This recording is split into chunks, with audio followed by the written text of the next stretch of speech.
for you in one of the other rooms, if you remember, the 1 to the 9, all right, a sign or a message of growth, okay? And that's the journey from one place to another, which will be the lower beginning stages of your path as a developing and an evolving human being, and then you go on up to the higher or transitioning stages of that path, okay? And that's why I gave you the book, Who Knows the Secrets, where I explain how the Masons are taught that, all right? And we understand the power of the number 19. And we know that when it comes to the number 9, that's the highest number known to man. We understand that. It's been already taught. It should be clear. All right. And it's also the number that aligns with God. It proves that the number 9 proves that God has the ability to maintain its value. All right. Or his or her value. And it's going to be like that in different situations, even if you're referring it to yourself. Okay, so if you could go to Google and type in the multiples of 9, all right, or pull up a timetable for the multiples of 9, you're going to find that what I'm saying is true. That each of these numbers, when you multiply by 9, it still finds its way back to the value of 9. You add the numbers together, each of the multiples, and they'll add back up to 9. So if 9 is divine, and if anybody's confused about that, again, go and look up a timetable of the multiples of 9. So you do 1 times 9 equals 9. 9 plus 0 equals 9. 2 times 9 equals 18. 1 plus 8 equals 9. And it'll be like that as you continue on up those multiples. So what I'm saying is 9 is divine. And that means that what we're saying is that 9 is the number of the gods, or God, Elion, Ilian, all right? Because it means the highest in terms of math, literally. And God's name always ties you back to something or someone high, or that is the highest. Okay, I'm showing you what you mean by supreme mathematics and what it falls up under. So what is said of that source or of God in scripture, when it comes to anything that comes from it, who remembers? All right, because I brought it up to you in another room. In the Quran, chapter 2, verse 156, it says what? It said, who when calamity befalls them say, verily, unto God do we belong, and verily unto God we shall return. All right? Quran 11:4, to Allah is your return. Quran 7:54, Allah created the heavens and the earth, and that all that is between them in 6 days. So peep what I'm about to break down. So when 9 multiples or couples with other numbers as multiples, notice how I'm saying to you that it returns. All right? It finds its way back to the 9. The original form, or which will be the original divine. That's the flow of life. The circle of life. Everything returns back to source. So one day it'll be true for each and every one of us who's in this room right now, or anyone who hears this replay, you're going to have to return back to the 9 anyway. One day you will return back to the source. From Allah, the breath of life, yield from the divine, you came. And out of that, you came, you shall return. All right, you'll return back. So from that 1, which is the first step, remember I tell you, 0 isn't the first step. That's just your square.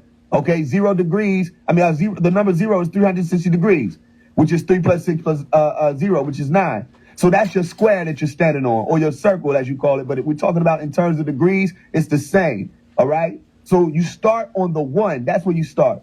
Okay. So from that 1 on up to the 9, where you become an ascended master, that's when you're on your travels through this life. And there's so many obstacles that people are going to face, like we're about to break down this shadow hour. Okay. So many obstacles you face. It's like you ever been in traffic and the cars is stuck and they blowing their horns, and you got people on the road too. They're going to have the road rage and they try to control it, but it gets intense. And you notice that in front of you, you have the setup is that you can't clearly see all the way in front, which is why when you're on the road and you're on the highway, you got to pay close attention to the cars that's in front of you. All right. And if their brake lights turn red at any given point, they're saying, yo, I'm slowing down. And they signifying to you that you should slow down also. Anybody ever told you, like my homie told me, that when you're driving on the road, you're not just driving for you, you're also driving for other people too, which means you have to be paying so much attention that when they're not paying attention, you can pay attention for them. Okay? But you got to be on alert. You be on your guard.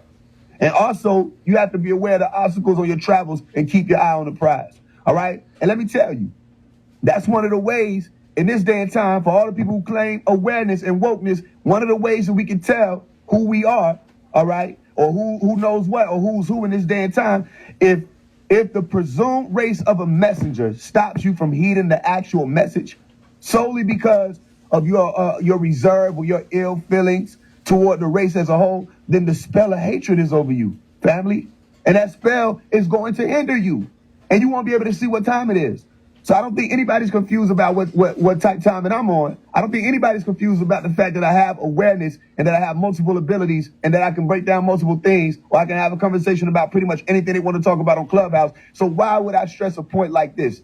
Why would I want to point out that racism has turned people away from Christ? Why would I want to point out that racism has turned people away from their own sciences or their own titles? And they shut down a whole different way that they could have had access to it. The devil wasn't able to remove the truth, is what I'm telling you. The opposition was not able to remove the truth from any of the books. It's still there. But you turn from it, okay? And then they turn away from that to sciences that were incomplete. You don't have master teachers out here that are willing to go and find the languages and break these things down. So that's a problem, which means you're getting incomplete information still. All right? And that's going to be an issue. So once you get past the race of Jesus and the ones around him in the stories, finally, you'll be able to understand that they weren't Caucasian. There was no way they were Caucasoid. They weren't melanin recessive. They weren't European. All right? And what you think Jesus looks like is because of all these 4th century and on up people who were so-called Christians who started to paint images of him. All right? Or to mirror themselves. And they would also try to replicate Greek and Roman images so that they could attract more people to the religion, which was growing. Every time you turn around and see these images on your churches and these books or these cartoons or these movies, all right, they were trying to instill that white superiority in your mind, okay? And people started to receive that, and then the ones who came into information will wind up happening, which is why I'm going to talk to you about their method, all right? But what wind up happening is what?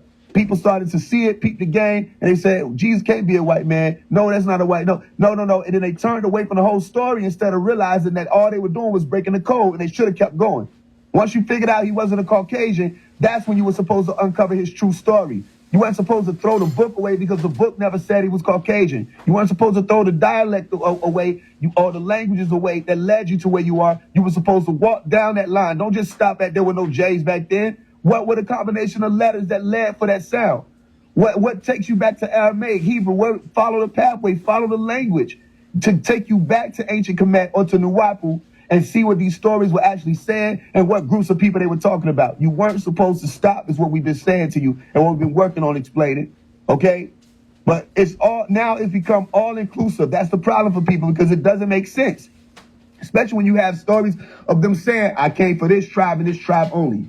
I came from our Father which art in heaven, but you are of your father the devil, separated families. I will put enmity between her seed and thy seed. Everybody's not the same people on the planet Earth, okay? Which means that just because you have melanin dominant skin or melanin dominant gene, all right, doesn't mean that you're a God. And it doesn't mean that you're the devil either. The same way it's for Caucasian people who have melanin recessive. Not everybody's coming from the same family. Not everybody has the same genealogy. There's been so much mixing of the genes that you have a real problem on your hands when you're talking about who the family of the Anunnaki actually are. You have a real problem on your hands when you're talking about who Jesus actually came for. Who were your ancestors actually writing these stories for? Because it wasn't just the Bible. Let's tell the truth. It wasn't just the Bible. They spoke about it in the Vedic scrolls or the Vedic text. They spoke about it in the Bible, in the Quran. They spoke about it in the hieroglyphs, in the papyri. They spoke about it all around the world, these encounters.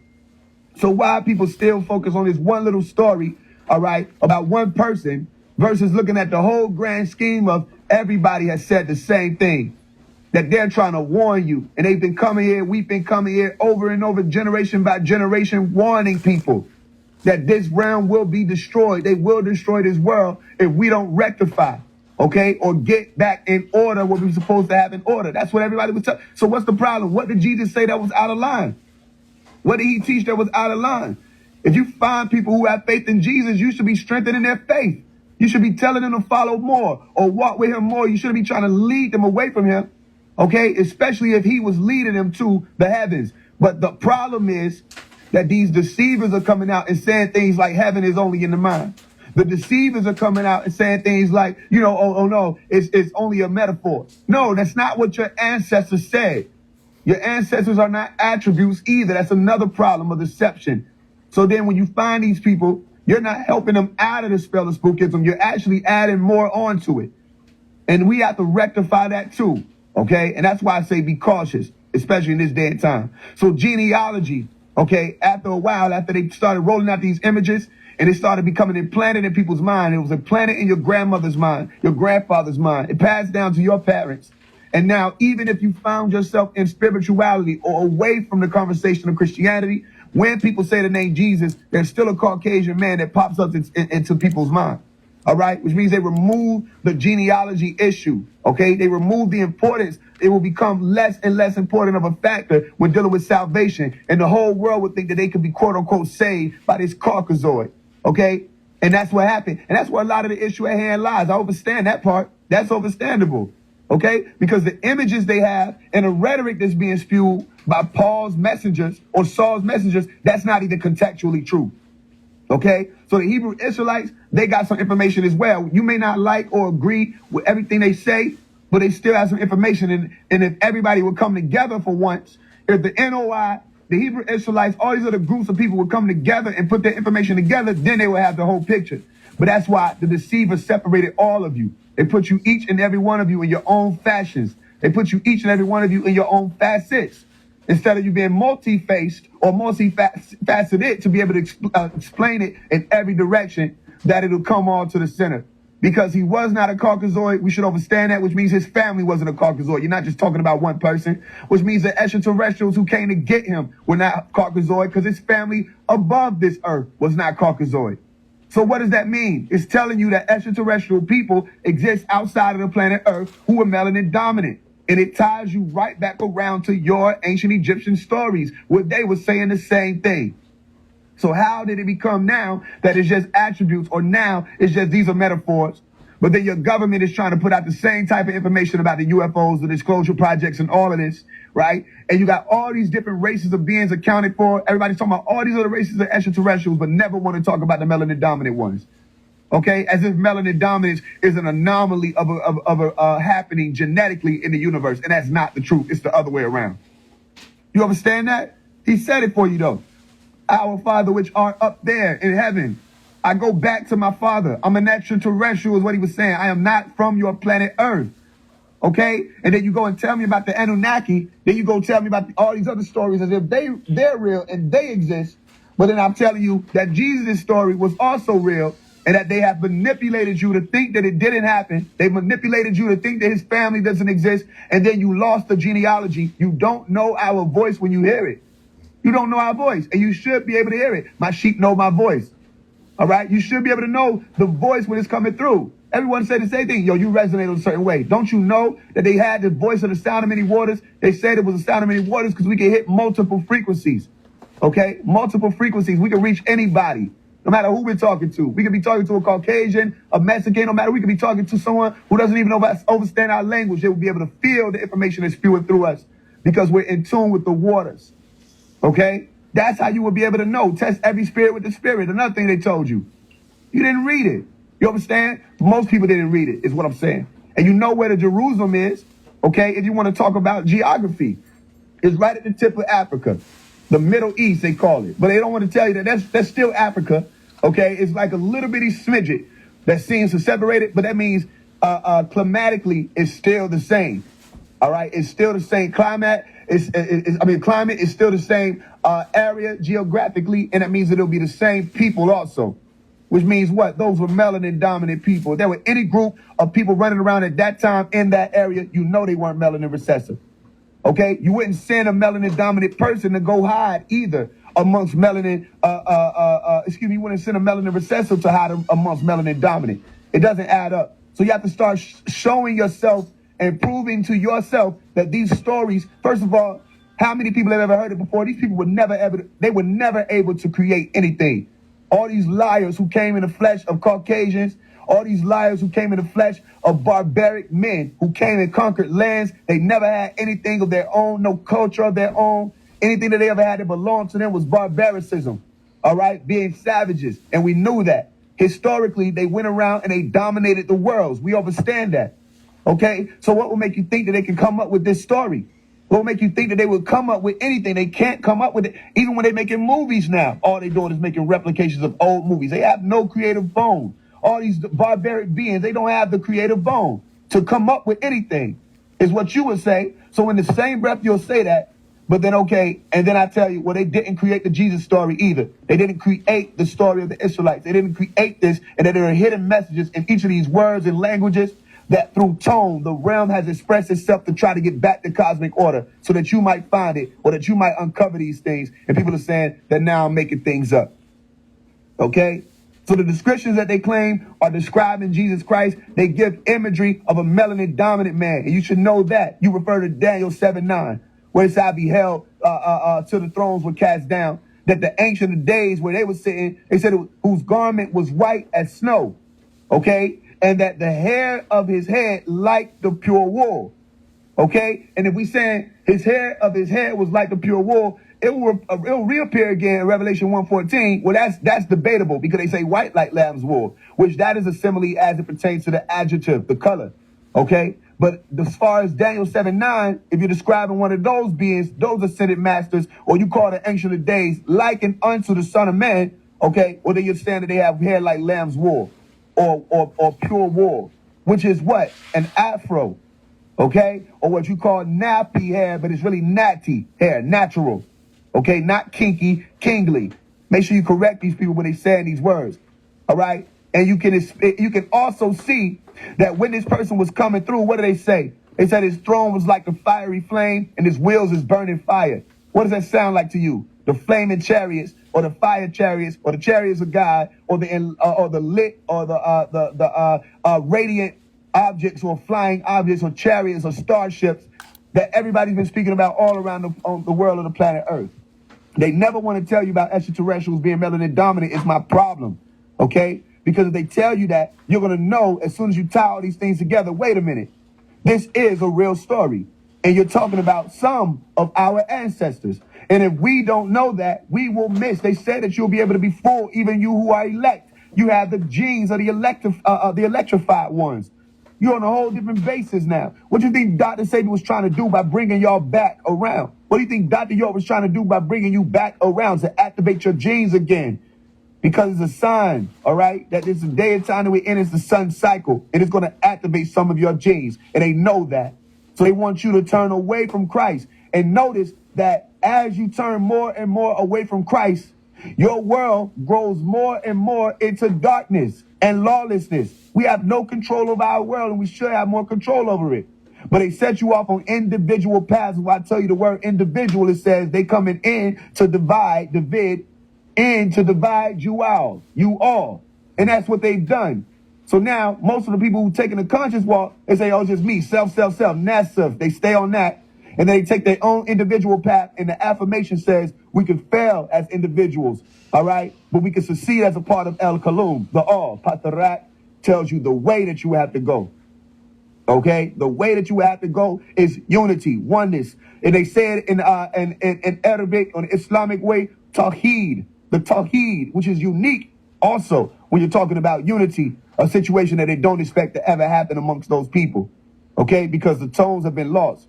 So what I'm saying is, even if you read Revelation 1:14, where they talk about his feet were like fine brass, all right, or his head were hairs like wool, right, and flame of fire being of the eyes. And I'm telling you, melanin dominant people, you have fire in your eyes, and you know you have fire in your eyes. You know you do. How do you know you have fire in your eyes? Let me tell you how you know. Because when you're dealing with a Caucasian person out of grace, all right, when you're dealing with them out of grace, especially if you're working in a corporate environment or they're a friend of yours, let me tell you what you do. Naturally, you want to do this out of your compassion. You will turn the fire down in your eyes.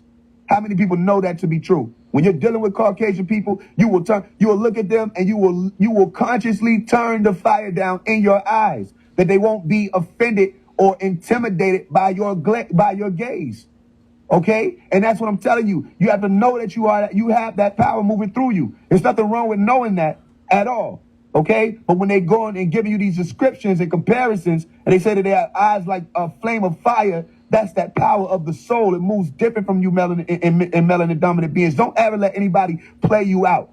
All right? Don't let anybody play you like melanin dominance isn't special or that it isn't important. It is important, but it'll be in vain that it was if you don't do what you're supposed to do as your role in nature. If you don't do what you're supposed to do to get this realm back in cosmic order. Who better to get this realm back in cosmic order than the ones who have the rhythm moving through their soul? And you know you have the rhythm moving through their soul. What they call your music? Soul music. What do you call it? Rhythm and blues. You understand? You move differently in this realm, and you should understand it. You know it. Everybody else knows it. It would seem that we're the only ones who don't understand it. That's why they want hip-hop to be the way that it is now. That's why they want our music. Why is it that our music has to be the only music that seems to be leading us to pure destruction? Okay? And we're supposed to be the most rhythmic people on the earth, the most in tune to rhythm. That's not a secret. So if you're the most in tune to rhythm, your hair grows up to the sun. You stand in the sun and you become enriched. Don't ever let anybody tell you that that means nothing. Okay? But don't also allow for it to be in vain that you have this vessel. All right? That you have a role in nature to get this realm back in order. Don't let it be in vain. Take these things back. Okay? And don't let these people try to tell you that that's a metaphor either, what I was telling you about. When they talk about the fine brass, don't let anybody tell you that either. No, it's a simile. All right? Now, if I say you are a star in the sky, that's a metaphorical statement to say that you shine bright. Or it could mean you're far away. Or it could mean that you're distant. Or it could mean a million things. But if I say you shine bright like a diamond, that's a similar or simile comparing you to specifically be like a diamond. Okay? So we're very clear. So those are two different figures of speech. They're alike, but I'm saying that when they said his feet were like refined or burnt brass, that's what they meant. That's to tell you, think of, or go and look at Google, find a burnt brass image. Go do it now. Go type in burnt brass and go to images.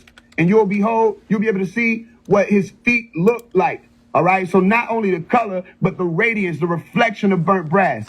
So that's the same type of effect. If you ever saw a melanin dominant person sweating in the sun, or look at yourself sweating in the sun, all right? They shine and they reflect. You can see the sun reflecting off of their melanin. That's the only way you can see that on any other group of people on earth is if their skin is dark or tan.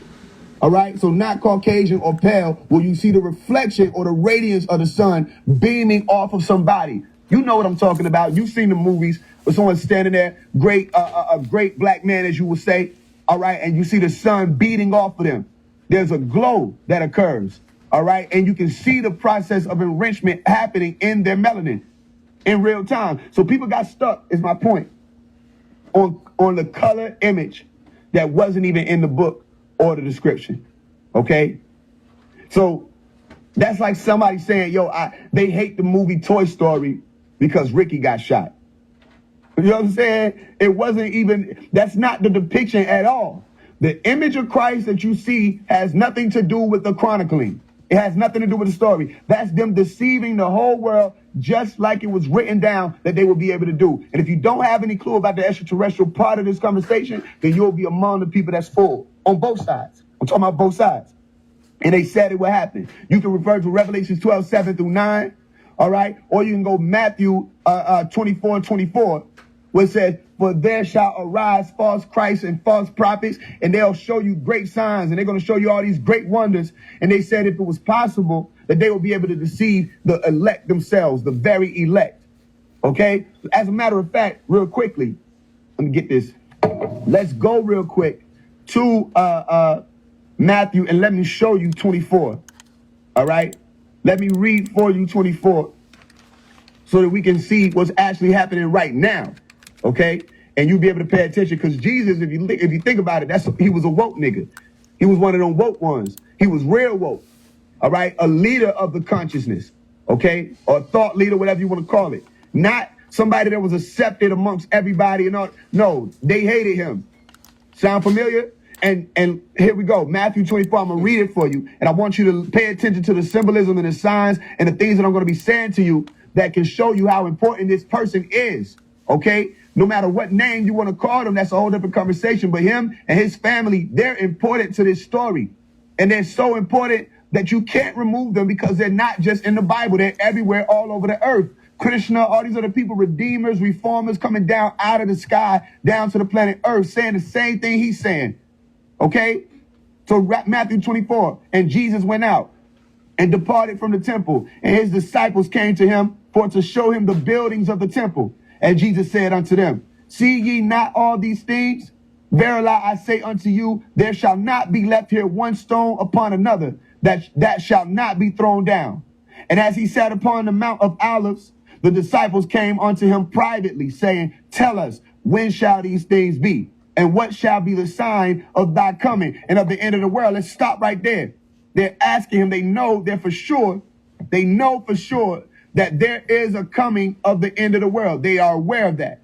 Okay? But they want him to clear up for the future purposes. So what are they asking for? Really, if you want to be serious, okay, they're using Jesus as some sort of medium, like they say divination, all right, to access something about the future. And he was allowing for them to know what those signs would be. Doesn't mean that it's evil, but he was letting them in on when they were supposed to know. But he said it in a way that most people wouldn't be able to understand, all right, unless you were paying attention to the rest of these stories. And I can break it down, all right, but maybe we can take a whole nother room on Matthew itself and show you how the prophets have or the prophecies have played out exactly as he was uttering that people didn't even think was a prophecy book. Okay? All right. So he said what? He said unto them, take heed that no man deceive you. Why was that important to start that way? Why? Well, because everybody's going to be talking about, they know when the day is going to end, the world's going to end, all this stuff, all these other prophecies and things supposed to happen, 2012, and now you got people who are just repeating now. They're repeating Malachi York. They don't want to pay homage to him. They don't want to say anything in his direction as far as light, but then they'll talk about the Agenda 2030. Where did you get Agenda 2030 from? Because it's in the Holy Tablets. Where did you get it from, the Seven Thunders? Where did you get these things from? Now everybody's screaming at Agenda 2030 now. Go look up Dr. York Agenda 2030. I promise you'll be able to find what I'm telling you. Okay? So they're not the ones who received it. So what are they talking about? Then they're doing rooms on it. And I'm saying again, that's still him. I'm telling you to go to him and see what he said. Someone who was also in tune with these people. And for some reason, here's the weird thing. For some reason, when you're in these rooms and dealing with people, I think that they think they're the only one who are supposed to have some sort of ability. Because as soon as you pull up other people's abilities and what they've been able to do and show their works for, this is just a belief system. Now it's just anybody, you know what I'm saying, that I'm talking about or trying to show you to, I'm just making this up. You think you're the only ones who, first of all, these people don't have the abilities, but let's say that they did. They think they're the only ones who did. All right? You're looking at all these stories that are showing you evidence of people who also have the abilities that you're claiming to have. And it's still confusing the people. You understand? So what did he say? He said, take heed that no man deceive you. Don't be deceived by these false prophets, these false messengers. All right? For so they said, many shall come in my name saying, I am Christ, and shall deceive many. There are two ways that you're able to look at that. Many shall come in my name saying, I am Christ, and shall deceive many. All right? Don't let people trip over quotation marks or any of that. I am Christ. They're saying that many shall come in my name and say that he is Christ. All right? So a lot of the deception came from the Christians first, because they were saying that he was Christ, and said that they would deceive many, those people who come in that name. So if you're confused about what I'm saying, a lot of people would say that they were going to come in his name at one point in time, and he was going to say, depart from me. I don't even know you. Get away from me. You're a worker of iniquity. I don't know you. All right? I never knew you. But didn't we come in your name? Whose name? Christian, Christ. All right? When did we say that his name was Jesus Christ? Or are you talking about a title that comes with Jesus? Because most of these people, you only know them by their name, first name in the scripture. You don't see too many last name this, last name that, like you're in a modern day time. Okay? So they're going to deceive many. And another way is people are going to say literally that they are him. And they're going to deceive many. Okay? Now, would the disciples be deceived? Because he's talking about something that's going to come in the future. The disciples are no more. All right? So they're supposed to break this down and send it down to their children, is what I'm explaining to you. And he said, and ye shall hear of wars and rumors of wars, but don't be troubled. See to it that you are not troubled. For all these things must come to pass, but the end is not yet. So all these people talking about this supposed to happen, that's supposed to happen, and then it'll be the end of the world. No, that's not the end. The end is not yet. They said nation was going to rise against nation. Has that happened? It's happening now. Kingdom against people happening. Kingdom against kingdom happening now. And there shall be famines and pestilences and earthquakes in diverse places happening right now. And they said that all these are the beginning of sorrows, meaning that you ain't seen nothing yet. Then they said, then they shall deliver you up to be afflicted and shall kill you. And ye shall be hated of all nations for my name's sake. What happened to your leaders? What happened to your leaders? Did not Malcolm X come up under Isa or Jesus Christ? The order that he came up under was not of Isa or Jesus Christ? Well, he said he was a Muslim. Yes, that is the order of Jesus Christ, Isa, the most respected, most renowned prophet in the whole book, the Quran. If you know, you know. You understand? And they said that he was going to come, Prophet Rasulullah Muhammad, and speak highly of Jesus and not turn away from him. So when Malcolm came out up under Islam, I, self-law, and master to keep things in order, as the Honorable Elijah Muhammad did, as the Honorable Minister Louis Farrakhan, right, did, or the Minister Louis Farrakhan also did, right, even to this day, they came up under the order that was saying, let's take these things back to order. Okay? Now, when Malcolm was killed, and when Martin was killed, was Martin now also up under the order of Jesus Christ? He was under that order, okay, as a Christian. So whether it was Christian or Islam, whoever, what order they came up under, whatever nation they came up under, if they were talking about bringing things back to order and righteousness, then that was the order of Yeshua, salvation, okay? So what is the problem? The problem is that if you come up under that order, you are a target. Okay? Now, anything standing on lawlessness, they don't mind it. Don't tell me that this industry is set up for Jesus Christ, or that the industry is set up as the enemy. If you're trying to tell me the enemy is Jesus Christ, this industry doesn't stand up. I'm not talking about just the music. I'm talking about the movies, all of that. They are against Christ. They will mock him in a second. They will make a mockery of him. These people are for the devil. You can see all of their works, everything that they produce, everything they're trying to tie people back to is of the opposition, bringing things out of order, okay? So when we're saying, again, you will be killed, they were talking about your leaders, and most of your leaders have been killed and rose up and persecuted at the righteous name's sake. For what name's sake? Righteous name's sake. They'll be hated of all nations for his name's sake, which is righteousness. And then, if you're paying attention, right, because let me break something down to you. Malachi Zoduk means angel or messenger of righteousness. Melchizedek, messenger of righteousness. So anyone who came up under this order of Melchizedek, you're also coming up under the name of righteousness to right or rectify things that are happening in the earth plane. All of you incarnates. We know who you are because when you speak, we know your voice. Because, do you understand that? It's a familiar voice. The same way if you have a brother and you go away for a while and you come back around to your brother and your brother speaks in the other room, say, yo, is that Jack? Yeah, that's Jack. Yo, I know that voice anywhere. Okay, we know who's who. We don't care nothing about these people using verbiage and all these other jargon and terminology. We don't care nothing about people acting like they woke. We know exactly who you are. As soon as you open your mouth, we hear you. You understand that? So these people who coming up under righteousness, we know who you are. And then they said, many shall be offended and shall betray one another and shall hate one another.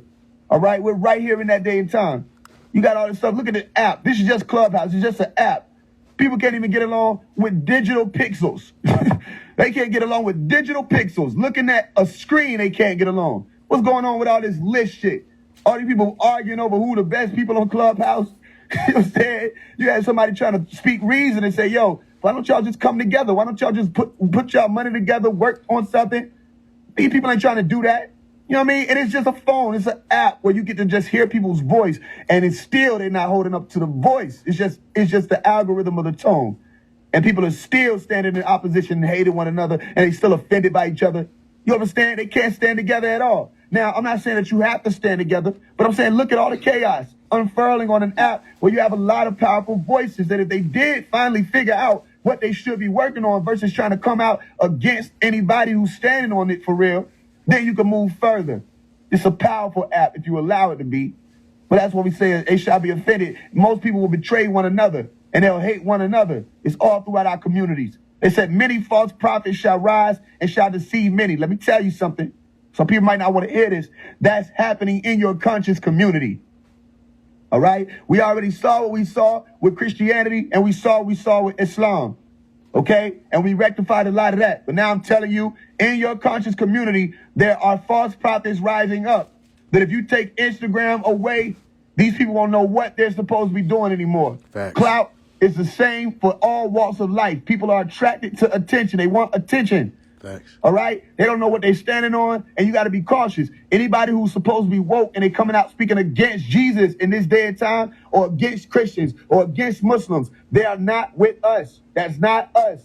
I'm telling you that now. The same way you can say, yo, if the nigga a Crip, he got on a bandana and it's in his left pocket and he gonna walk a certain way, he gonna bang a certain way, and when we talk to him, he gonna talk a certain way back. When niggas say that, that's what I'm telling you. If they're coming out speaking against Jesus, can I say it again? If they coming out speaking against Jesus, maybe one more time. If they coming out speaking against Jesus, they are not with us. Facts. Those are people who want to spark up more confusion. They get this giddy feeling when they feel like they shut somebody down or turned them away, or I showed them, or look at these words, I shut them down. You understand? That we already did all of the schools of breaking the curses. None of these people are breaking out with anything new.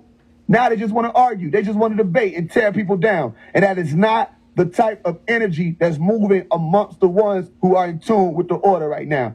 So be aware of those people, okay? The same way you were told 1,000 years ago to be cautious of these people, or 2,000 years ago to be cautious of these people, okay? And they said what? They said, and because iniquity shall abound, the love of many wax cold, or shall wax cold. Didn't I do a room on heartlessness? Where people are being removed from their anahata. People are being removed from the unstruck. People are so hurt now. He's supposed to be unhurt. People are so hurt. People are so much in pain. Okay? And they're not in tune with their life force or hayat. They're not in tune with it. So they're being led astray. And what happens is when you shut that solar down, okay, or that soul inner you down, the central you down, what happens? The same thing Nas said, right? We said that he held real dead bodies in his arms before their body turned cold. Okay? That means that fire turns off and you become a cold person. Now what is everybody saying? I'm cold-hearted. Listen to what people are saying. I'm cold-hearted. I'm cold-hearted now. Why are you cold-hearted? Well, because iniquity has abound. What is iniquity? Iniquity is lawlessness. All right? Lawlessness is taking over. You, the conscious community, we need you to be on your guard as well. We need you to be watching, because a lot of you came from religion. A lot of you were snatched from your pillars of faith.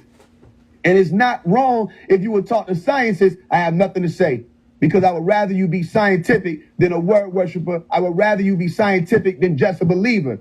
But if you were snatched away from your pillars of faith and thrown into spirituality, all right, then you better be cautious, because that means that the same way if somebody take you out of the gutter, all right, and they put you in the finest linen, or they put you over here, you eating the best food, but now you don't know that they're your pimp.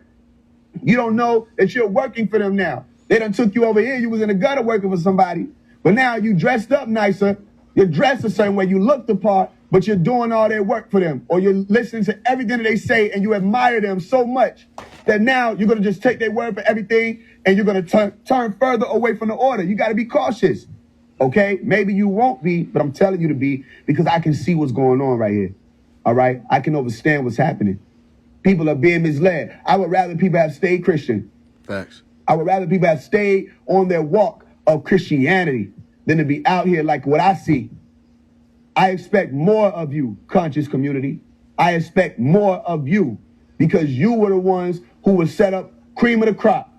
You were the ones who, most of you, if it wasn't your parents, it was you, taught by Malachi York or his works. You're supposed to know what day and time we are so that you can help people.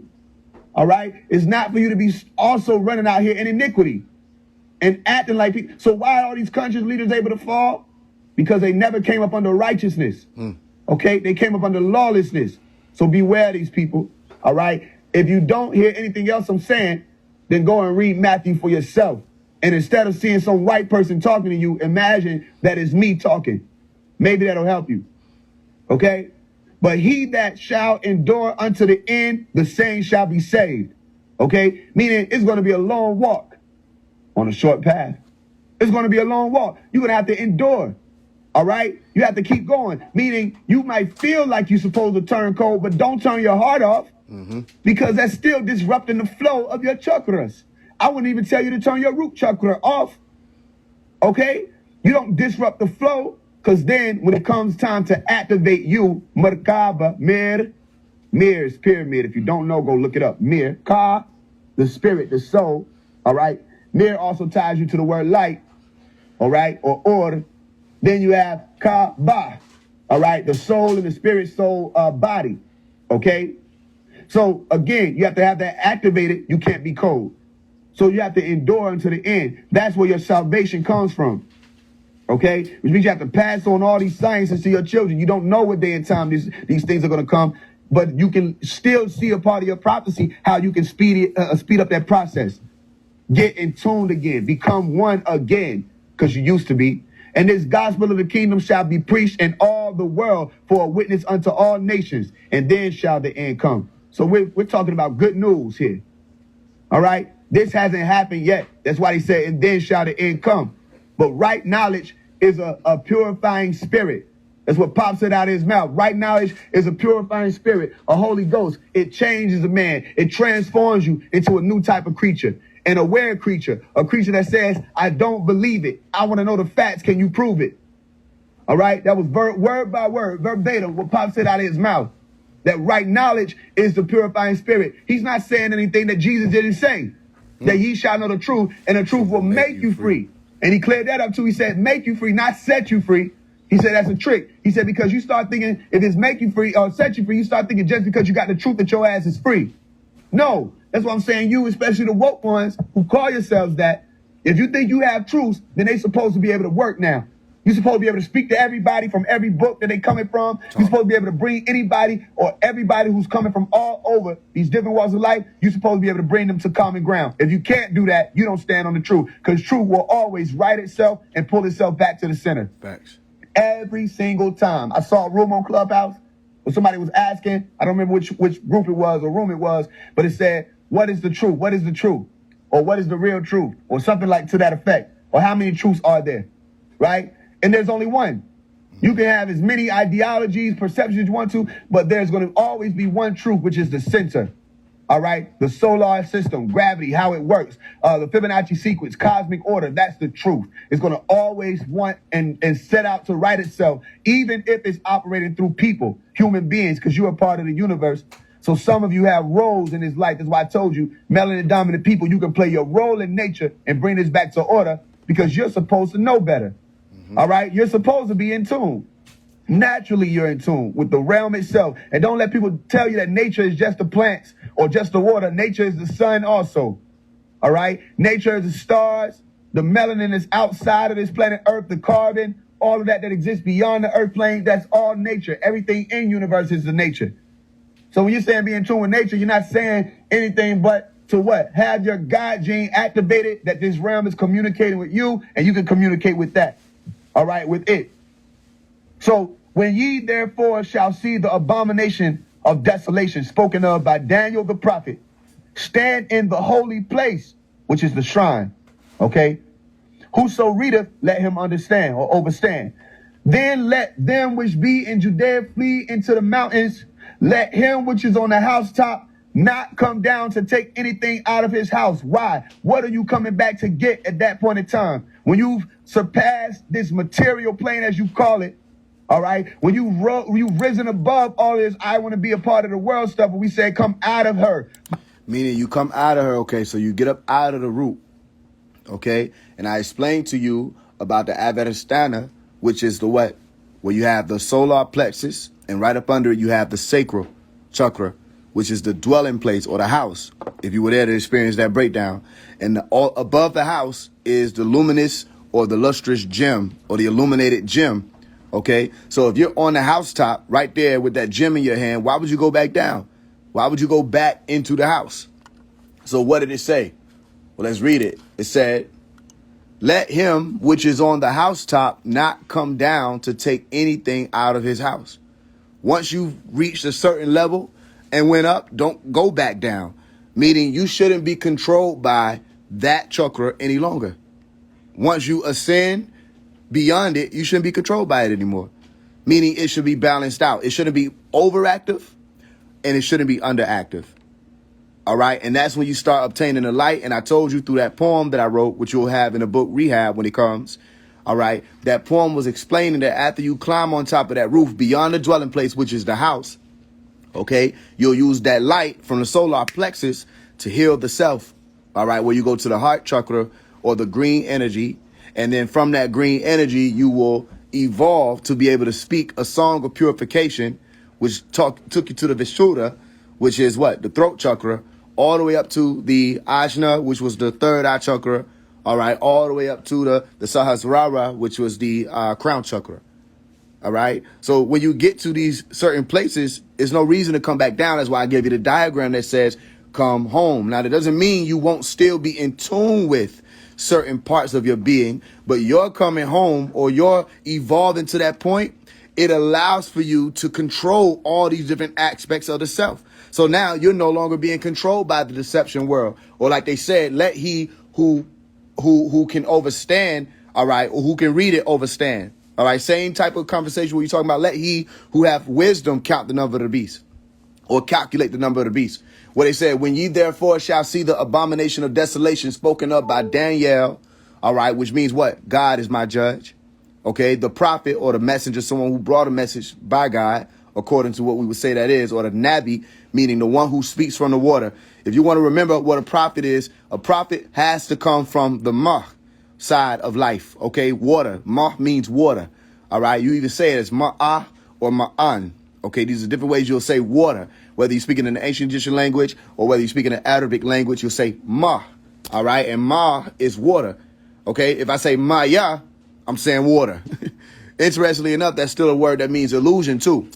So you have a polarity there. But if this prophet is coming with the Madu Netta, meaning the Madu, all right, the speech of Netta, the word of God, okay, then that's the prophet that is truly in tune with divinity, okay, or the water, which is why you'll have that word prophet in Arabic, all right, and in Hebrew as what? Nabi, all right, or the Anbiya, you'll say in plural in Arabic, but it's Nabi, okay? So Nabi is navy, and navy or Navi, all right, is dealing with the waters, like naval, all right, coming from the umbilical cord where there's a disconnection there or a severing there that allows for you to be into this world. You had to pass through the waters first. And that connection with that umbilical cord was to the navel. All right. And when you speak about navel as in Naval as opposed to Navel, you're talking about water. The Navy deal with the water. You understand? So Daniel the prophet, all right, where they say when you see the abomination of desolation spoken of by Daniel the prophet, stand in the holy place. And they put in here a message that said, whoso readeth, let him overstand. Meaning not everybody that read that would know what was being spoken about. What is the holy place? What is the holy place? After you've made it home, now you pass through a house in the sacral, okay? But where is home? That is the shrine, okay? Where you cross over the burning sands, okay? And you have that choice to become a shriner. Or a shrine, which means you're standing in the holy place. All right. If you need more proof of that, all you gotta do is look up what a shrine mean, a holy place. So unless you understand what Masonically is being spoken about in this book, you probably wouldn't understand that. But that holy place becomes the clean mind or the perfected mind, a mind of peace. You understand? Which is why I'm telling you to be cautious, especially where they have to reactivate. If you remember about 2 months ago, I broke this down to y'all that they released a spell called Yahar, all right, or the spell of fear with what they call COVID. Okay, that whole plan, as they say, Demic, or the situation where you had Pan, which is the demon god or the demigod or that half god, half animal being, which is still a god if you go research it. Pan is a Greek god, okay, and he was a demon at the same time, and he was very demonic, and he caused people to panic when he let out this shrieking sound where you get the word panic from. Okay, so you had a pandemic, meaning pan, all right, or that demon was going all around the realm. That type of frequency of panic was going all around the realm. I broke this down in the book, How to Fight COVID and Win, if you remember. Okay, so how were so many people able to get sick? And why weren't people recovering? Why was it that the numbers were boosting up and up? Well, they won't explain to you about your sympathetic nervous system and how if something happens that causes you to be under stress, if something happens that causes you to fret or to panic, okay, like if I walk into somebody's house and I start screaming to the top of my lungs, automatically everybody in that house that can hear that, they go into panic mode or stress mode. You understand? And we're wired to do this unless you have some type of psychic defense where then again, you're standing in the shrine. where the holy place is the one who has control over their brain, meaning if you have control over your brain, you have control over the sympathetic nervous system, you have control over the parasympathetic nervous system, you have control over the involuntary functions, the voluntary functions, right? Which is why the people who taught you from the gurus or the Buddhas at one point in time were saying, don't just breathe, control your breathing. He said, why would I control my breathing? I breathe involuntarily. Okay, well then you're missing out on the upgrade that you could get from your brain being able to control an involuntary function, meaning you're bringing your consciousness, which is energy, where attention goes, energy flows, all right, to a place of focus where it wasn't already there. You understand that? So when you're stressing, okay, just based off of how your sympathetic nervous system works and everything I'm telling you, just go back and research it. You say, okay, this nigga ain't crazy. All right, I was telling people, don't panic. The one who blew the trumpet called Trump, he said, don't panic. I said, they're lying. I said, the fear is the program. I said, you're looking at more of a response of what they call in COVID than what you're seeing is a detriment of what they're saying is COVID. People were afraid of this thing. And I told you, I made many house visits to people. And when I couldn't make house visits and say people were further away, I would tell them what to do. And the first thing I told them was don't panic. The first thing I said was relax. Listen, you've been through something like this before. There already existed pneumonia. There already existed the flu. There already existed the common cold. You've been through things that are similar to this, but they're removing you from that reality, placing you in a new world, all right, with a new reality that says this is something brand new, okay? These symptoms are brand new, and they weren't. You ask them what were the symptoms of it, all right? Fever, the cough, all of that, the everything they were saying from the sneezing to the immune deficiency, everything that you're talking about has already been here. You understand? But they put people in stress. So if you understand how the body works, how that system works, okay, when you have beta receptors active, okay, in your muscles, what happens is you can relax. But when you have them alpha receptors there, you start squeezing up, okay, and tensing up. And if you're stressing and your body's saying, yo, we need to activate to survive, we're in danger, okay? What's an example of that warning that will make you feel like that? Well, COVID deaths are at an all-time high. Boom, you automatically go into survival mode. Why? Because for one, you don't want to die, and you don't know what COVID is. So there are two things that cause you to go into survival mode. One is that unknown factor, where you don't really know what it is. And two is they said that you could die. You understand? So then people went into stress mode. And they had people stand in stress mode because they wouldn't tell people all of the details about everything they knew. All right, they wouldn't tell people about all of the plans they had. They kept breaking it off, and then they'll switch it around. They'll tell you for one point it's 72 hours floating in the air or on a surface. Then they'll say no longer is that. Now you got a curfew out here. You got to be home by 9 p.m. unless you working, because I guess the virus didn't care if you work. But if you don't work, it don't like bro niggas and some shit like that. That's the, and people bought it. People went for it, and they were stressing in the house. Everybody said, remember, stay home. I remember. It was dumb. But everybody said, stay home. Right? Or go home, stay in the house, don't leave, stay 6 feet apart, stress. And every time you went into a store and there was a sign on the floor or mats on the floor that said stay 6 feet apart, okay, stress. Every time they said, do you got your mask and you got to go all the way back to the car to get stress. And what happens when you're in stress? Okay, for example, and I'm not saying stress is a bad thing, because the reality of it is if people were stressing, it helps them to survive. If people are to stress, it actually helps you to survive. But it helps you to survive in a situation. Let's say if you're in a car and you just crash, God forbid, okay, and you crash and you're trying to get out, okay, you go into stress mode. You start experiencing the adrenaline rush, okay? This helps you to survive. But when there's no real threat and you're staying in that state of stress, your body actually uses more of its energy. The blood, all of that is rushing toward places that say, let me help. Like they'll say, let's send blood to his legs so that he can run. You know what I'm saying? Now, what use would that be if you're actually sick? Meaning, if this happens in the cold season, which it did, and they roll it out during the cold season where you're sniffing it, you got a cold, you got a fever, you might have pneumonia, right? What use is it for you to be able to run and your body saying, why are we running? Then we must be having to survive, okay? So it actually starts working against you if you can keep up with what I'm saying, because now your body isn't sending energy to the digestive system, okay? Your body isn't sending energy to the lymphatic or the immune system, and it starts to actually work against you. So when they were putting these people in the ICUs, right, meaning literally they were watching those people, they were lab rats, and it's unfortunate, but it's a reality. It's an ICU, and they sat there and they watched those people die. They watched people pass away, okay, under a cold environment. They were isolated, okay? They were put off by themselves. Their family was scared. And even for the people who were bold enough and had that spirit in them and said, I'm going to visit my family, they wouldn't let but one of you come in. So your family was still isolated. That one person sitting out in the weight room, and you wonder why they said you got to come to the hospital to get help. How come all those people went to the hospital and died? How did that happen? Because their immune systems failed them. They were terrified. And if you don't understand that science, all I can say is research the sympathetic nervous system. Okay? And you can understand that key piece.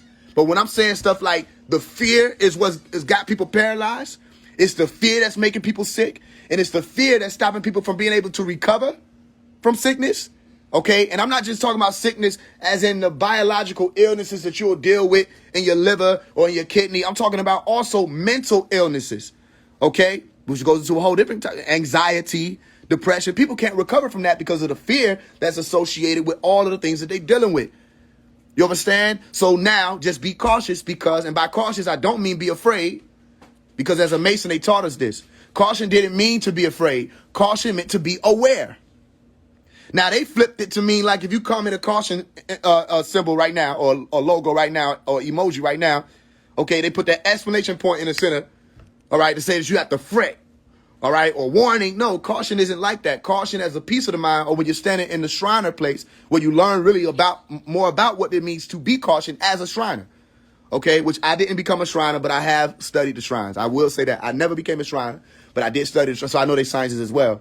Okay, but when you're standing in that holy place, or in that place where you reach nirvana, all right, and you shedded the old temple and you cross those burning sands, and now you're standing in the house of light or the lighthouse, okay, you understand what caution means. It means full awareness. Are you with me? So I just wanted to point that out, that when people go up, don't come back down that ladder. When we talk about Jacob's ladder, we're speaking about genetic upregulation, because that ladder is the double helix. Just to keep it simple. All right, it's the double helix. And when you climb up that double helix, or that flight of stairs, which is a winding flight of stairs, all right, you have genetic activation. Go watch the movie Dark City, and you will see where they speak about that, where they say, why is it that this man called Murdoch, it was what his name was in the movie. If you don't remember, go watch it. I told you to watch Dark City, okay, which is what they called Malachi. Malachi's name was Murdoch, all right, for a while. You go look that up, Murdoq. And in the movie, they were trying to frame this person called Murdoch. You understand? All right, you better pick up on it, because he was the one who was able to tune, all right? And where did the tuning come from? The tuning came straight from the crown, or the third eye, the activation thereof. And you really can't activate that third eye without the crown being in a position to do so. That's a whole different conversation. One day we'll maybe speak about that. But I was telling people it's not just about the pineal gland, okay? Because a lot happens from that gland, okay? But there are other things that need to take place for that activation to take place. And what you're really saying is, when people say activation of the pineal gland, they're talking about an altered state of their brain or their mind. Okay? Because how is this pineal gland not a part of your brain? It is. You with me? So when we're speaking about the crown, we're speaking about the brain. Are you with me? So this being called Murdoch was able to what? Tune. You understand? And they were going around injecting people in this movie, Dark City. Okay, they were going around injecting people with what appeared to be a vaccine. And every time they would inject a person, okay, what will happen is the clock will go around for like 12 hours. That was a day. And at that 12th hour, they would inject the people with whatever this serum was that caused for them to have newer memories. Okay, it caused for them to be a whole new person, and they would build a whole new reality around that person. So, for example, if at 12, when that clock hit 12, right, you were a poor person living in the slums, okay, they could come in, these beings, they would come in, they would inject the person with a new memory, all right, a new whole lifestyle in their brain, and then they would change around the environment. So when when they clock and they turn that clock back on, what happens is that person thinks that they were always rich. That person thinks they were always living that way. They went from being in the slums to the mansion and don't even know that it happened. And the ones who used to be able to do that type of thing, according to what was documented, was a group of beings called the Igigi. They had the ability to splice and cut and snip and put things here and put things there. Okay, but there was a person who was able to do it, and his name was Murdoch. And they were confused. And they said, because they had a doctor who was supposed to be watching him. Okay. And they asked the doctor, why is he able to do this? And he said, maybe he's a step up the evolutionary ladder. That's all masonry. And if you need more on that, just go watch the movie and tell me there's not a chase scene where you will see black and white chessboard floors and they're running down some stairs. You understand? It's the stairs, the flight of stairs, which goes to the what? The fellow craft. After you become an EA, you go to that second level, okay? All of the activation from the 2 to the 8, which is your 7, okay? It's really the fellow craft, where as a fellow craftsman, you should learn how to use your tools. And as you get to that 9, you become a master mason at 33, which is what y'all call it, which is really 5. All right, it was a whole different conversation because it's 1, 3, 5. But that 1 and that 3 and that 5, which is the same amount of years that they gave Malachi, that 1 and that 3 and that 5 is if I ask a mason, how old are you? If he tells me he's 5 years old, he became a master mason. If he tells me he's 3 years old, he became a fellow craft. If he tells me he's 1 year old, he just started. He's an initiate. He just started as an entered apprentice. You understand? So as the 1, 3, 5 will show you, when you get to that top, you achieve what some people think is 33, but it's not. But you think that, okay, unless you really study masonry, you realize, no, that's really just 3, which I break down in a video on my page called the 19 or the secret of 19 keys, right? So you can find it there. But I explain that it's really only 3 degrees. But when you get to what you think is 33 for a lot of people, they think it's 33. What you're really saying is 2 numbers, and it's 6 and 9, which is the black and the white, because 3 plus 3 is the 6, and the 3 times 3 is the 9. You understand? So this person called Murdoch had reached that evolutionary point, okay, or that precipice where a change happens. And the only way that happens is if you alter the mind. So what happens is we take this out of the spirituality conversation, okay, everybody's been getting shut down because you don't know the science. But they can't shut you down when you really know the science. What's the difference between Jesus bringing people out of hell into heaven, all right, then the motherfucker who's the doctor at the rehab facility or the rehabilitation facility that brings somebody out of hell into heaven, meaning they bring somebody out of not being able to control their urges, not being able to control their brain, okay, they're addicted or they're doped up or they're duped up. Like I broke down to you, say dopamine, you say dupe, I mean. Amen. Amen is what? To praise or to worship, all right, to give praise. And then you have dope, which is dupe, which means to be tricked or the deceivers, all right, or to be deceived. So if I dupe somebody or dope somebody up, I'm literally tricking them. Another movie I'll tell you to watch is called Bliss. One of the brothers, Courtney Bell, told me to watch that.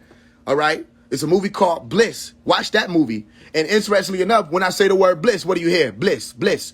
A being that appears in the book Al-Quran, the Quran, all right, which was Iblis, who said what? And this was a promise that he made, or at least a threat that he made, or a deal that he made with Allah subhanahu wa ta'ala, if you go read it. And he said, what? Because you put me out of the heavens, all right, or cast me into the earth, or cause me to be of the lowly, or be in error, all right, what I'm going to do, he said, what? I'm going to make all of your people, okay, or all of the people of the earth, the inhabitants of the earth, find it to be that disobedience is fair seeming. They said they were going to make disobedience fair seeming, or they will make it more attractive to the people here, okay? So there's a deception there, though, because there's also a point in Al-Quran, chapter 14, or Surah 14, ayat 22, or chapter 14, verse 22, where it said, yo, God made you promises too. Allah made you promises too, because they're going to be asked about their deeds, and they're going to say, the devil made me do it. And this being that they were calling the devil was going to step forth and say, no, I didn't. All I did was made you a promise. I made you an offer. And Allah made you an offer too. This happens in the brain, is what I'm explaining to you. Okay, once you really understand that, it's like you can explain it from the Islamic standpoint, you can explain it from the Buddhist standpoint, you can explain it from the Sikh standpoint, you can explain it from Jainism, you can explain it from however many schools Christianity that you want to, okay, and they can try to shut it down as just some religious ideology. But this is happening every day. People are checking themselves into rehab, okay, people are changing their own minds every day. And by mind, like the Dr. Sabi told you, what did he say? He said, what do you mean by the mind? You mean the brain? You understand? He understood how the brain worked. You understand? So if you're going to evolve, first of all, you should understand what the powerhouse of your body is to be able to really ascend. And your ascension is just literally rewiring the brain. You understand? So you can study people like Joe Dispenza, who's not even a melanin dominant person. Why I keep telling y'all, you think that it's only black people who's on this. It's not, as you call it, black. Okay? It's not. There are a lot of people that are on this same type of journey. and teaching this to a lot of people. But a brother called, or you wouldn't call him a brother, but a white guy called Joe Dispenza, all right, was able to take this and learn all kind of things, epigenetics and everything, how to reshape his body, heal himself from an accident that he suffered from a car crash, and was able to reconnect certain parts of his body and all of this. He breaks it all down. There's a book called Becoming Supernatural. Read it. All right, I read it about 2-3 years ago. But Becoming Supernatural, you should read it. And if you don't want to read it, it should be an audio book. The only thing about that is 11 hours long. But it's still, if you want to break it down into sections, just listen to it. Then you can go listen to it. Joe Dispenza, Becoming Supernatural. And it explains more. He explains more about the upregulation of the genes, okay? Or being able to tap into more of that brain power. All right? So if I just speak in this mystical sense, then it's not really going anywhere. People don't really understand what I'm saying. But if I tell you, yes, when you stress, you actually shut down your immune system. Okay? And I say, go make me a truth teller. Go and see if when you stress, does your immune system take a hit? You understand? Or does your immune system shut down and stop using the energy so that you can survive whatever's happening as an actual threat? You understand? It is on YouTube. Becoming Supernatural, Joe Dispenza. Okay? If you just type in Becoming Supernatural book and say the word Joe, it'll come up. It should be an 11-hour audio book if they still have it up on there. It's been a while. But it should be on there. You understand? So this person called Christ had reached this type of understanding. All of the Buddhas, Christ would be a Buddha. Jesus would have been a Buddha. All right? Which just means an awakened person or ascended master. Okay? They reached this type of understanding. And breathing a certain way actually does help you control your body, okay? Or your brain, or your impulses, or your hormonal releases. All of that breathing helps you to do that. You understand? Or controlling your breathing. So what's the point here? The point here is if you want to activate your genes, learn more about your brain, learn what actions daily that you're doing are having what effect on your brain. Stop letting people mystify this and tell them to really explain it scientifically. You understand? How do I make sure that the next time they roll out a program, I'm not put on autopilot? And you know they're about to do it. If you're paying attention, they actually putting out little pieces. Say, oh, look, there's another one. It's more dangerous. They sending out messages to people. Somebody sent me the message they sent to somebody. All right? They're telling people be cautious and all that. They're trying to scare you. That means something. In the middle of a solar pole reversal. You understand? This is another 11-year clocked. And they didn't clock it for this year. In all actuality, it was supposed to be the 24 or 25. 2024, 2025. They didn't really clock it for this year. But time has sped up. I already explained that to you. Okay, I told you to pay attention to the fact that they had 28 days in the year 2021 that moved faster than any of the other days had ever been charted in history. And if you keep up with it, it's still happening to this day. And I even explained that they're saying eventually, and it's going to happen, this is eventually what they're saying, that there are going to be 366 days in a year instead of 365. And then more days will be added on. People say, well, how is it that there are going to be more days if time is speeding up? Well, the day that you're talking about is speaking in terms of the rotation of the planet Earth. So if the rotation of the planet Earth is increasing or speeding up in any way, shape, form, or fashion, it's going to add more days because that what you call a day is only a rotation of the planet. You understand? Which flat earthers will have a challenge of explaining because you're coming and you're aligning with the ideology that says what? Everything is fixed. You know what I'm saying? Nothing's going to move, nothing's going to change. Well, then how are these clocks changing? How's the perception of the people changing? Something is changing. And the clocks don't just change by themselves. That's why they made them to be atomic time clocks. People say, how are the clocks keeping up? Because every time there's an alteration in the frequency of atoms in your realm, the clocks change because they're literally based off of the atomic movement. And if you think I'm lying, go make me a truth teller. Go research atomic time clocks and how they tie into the atoms and how they move in this realm. Well, what does that have to do with it? Well, if things are speeding up, okay, or heating up, then things will move faster. If you heat up atoms, they move faster, or they appear to move faster. Really what happens is space expands in between those atoms, so they're able to move about easier. Okay? Just take a block of ice, put it in a pan. That's the simplest way I can tell you to do it. And heat up that block of ice. All right? And what you'll see is atoms just started to move faster or stretch out beyond space. And that force caused them to be able to move about what you appear to be faster or in an ascended state. So if that happens with ice, what do you think has to happen in your brain? You understand? It has to speed up. And that's why I'm telling you, get sunlight. because the sun is like, nigga, I can help you. I'll help you do this. When I said move faster and we started fasting, okay, I mean ascension. Because if I rub my hands together, I just cause the molecules within my hands to move faster. Do it for yourself. Rub your hands together and you will literally feel them moving. You will feel the movement. After you move your hands away, you will feel the heat for one, but you can feel, all right, millions of atoms moving. They just started moving faster. Okay, so if your brain is up under dope or the deception world that moves much slower, you cannot ascend. You understand? So what happens is you're right there in what they call Ida or the Pingala. All right, you're leaning to the left or to the right, or you're swaying over here with the masculine, or you're swaying over here with the feminine. All right, and that's why I gave you the Sushumna word to say stand in the center. That's what really is meant by standing on your square. Stand in the center. You be the cornerstone. You understand? But a lot of times those scientists come through to teach this and people be like, all right, it's just philosophy. No. And what we say, I am the stone that the builder refused, which that's really coming straight from the biblical scripture. Okay, well, they said that they will refuse the chief cornerstone. They will refuse that stone. I am the stone that the building refused. I am the visual, the inspiration that made latest in the news. I'm the spark that makes your idea bright. Listen, you understand? The same one to go to war so that you can know your left and your right. I am the ballot in the box, the bullet in the gun, the inner glow that lets you know to call your brother son. Ascension. Coming out of the Maya, all right, or the illusion to become light beings again. So when they said there will be many false Christs, or there will be many false prophets, so many people are going to be coming up acting like they was on that tight timing when you test them and see if they really on that. And you look at what they even up to, it's like, is that where you're going for real? And it's not where they're going. When anybody knows me personally, they know what I'm up to right now. Everybody who knows me personally, you understand? If I'm on this, I'm on this. It ain't no I'm telling people I'm not on it. No, what I'm on is what I'm on. That's why we were taught it's not your imitation of righteousness. And you don't have to play like you're perfect. That's actually a waste of time. You understand? I never played like I never make mistakes. I never played like I was infallible or I didn't do things where I say I got to rectify this. I got to correct this. That's not what I'm saying. What I'm saying is, family, when you really live this, your example or the essence of that example actually starts to permeate. It starts to push out throughout the realm and you'll start seeing the change. You understand? So don't be deceived. And the way you cannot be deceived is first of all, don't believe anybody.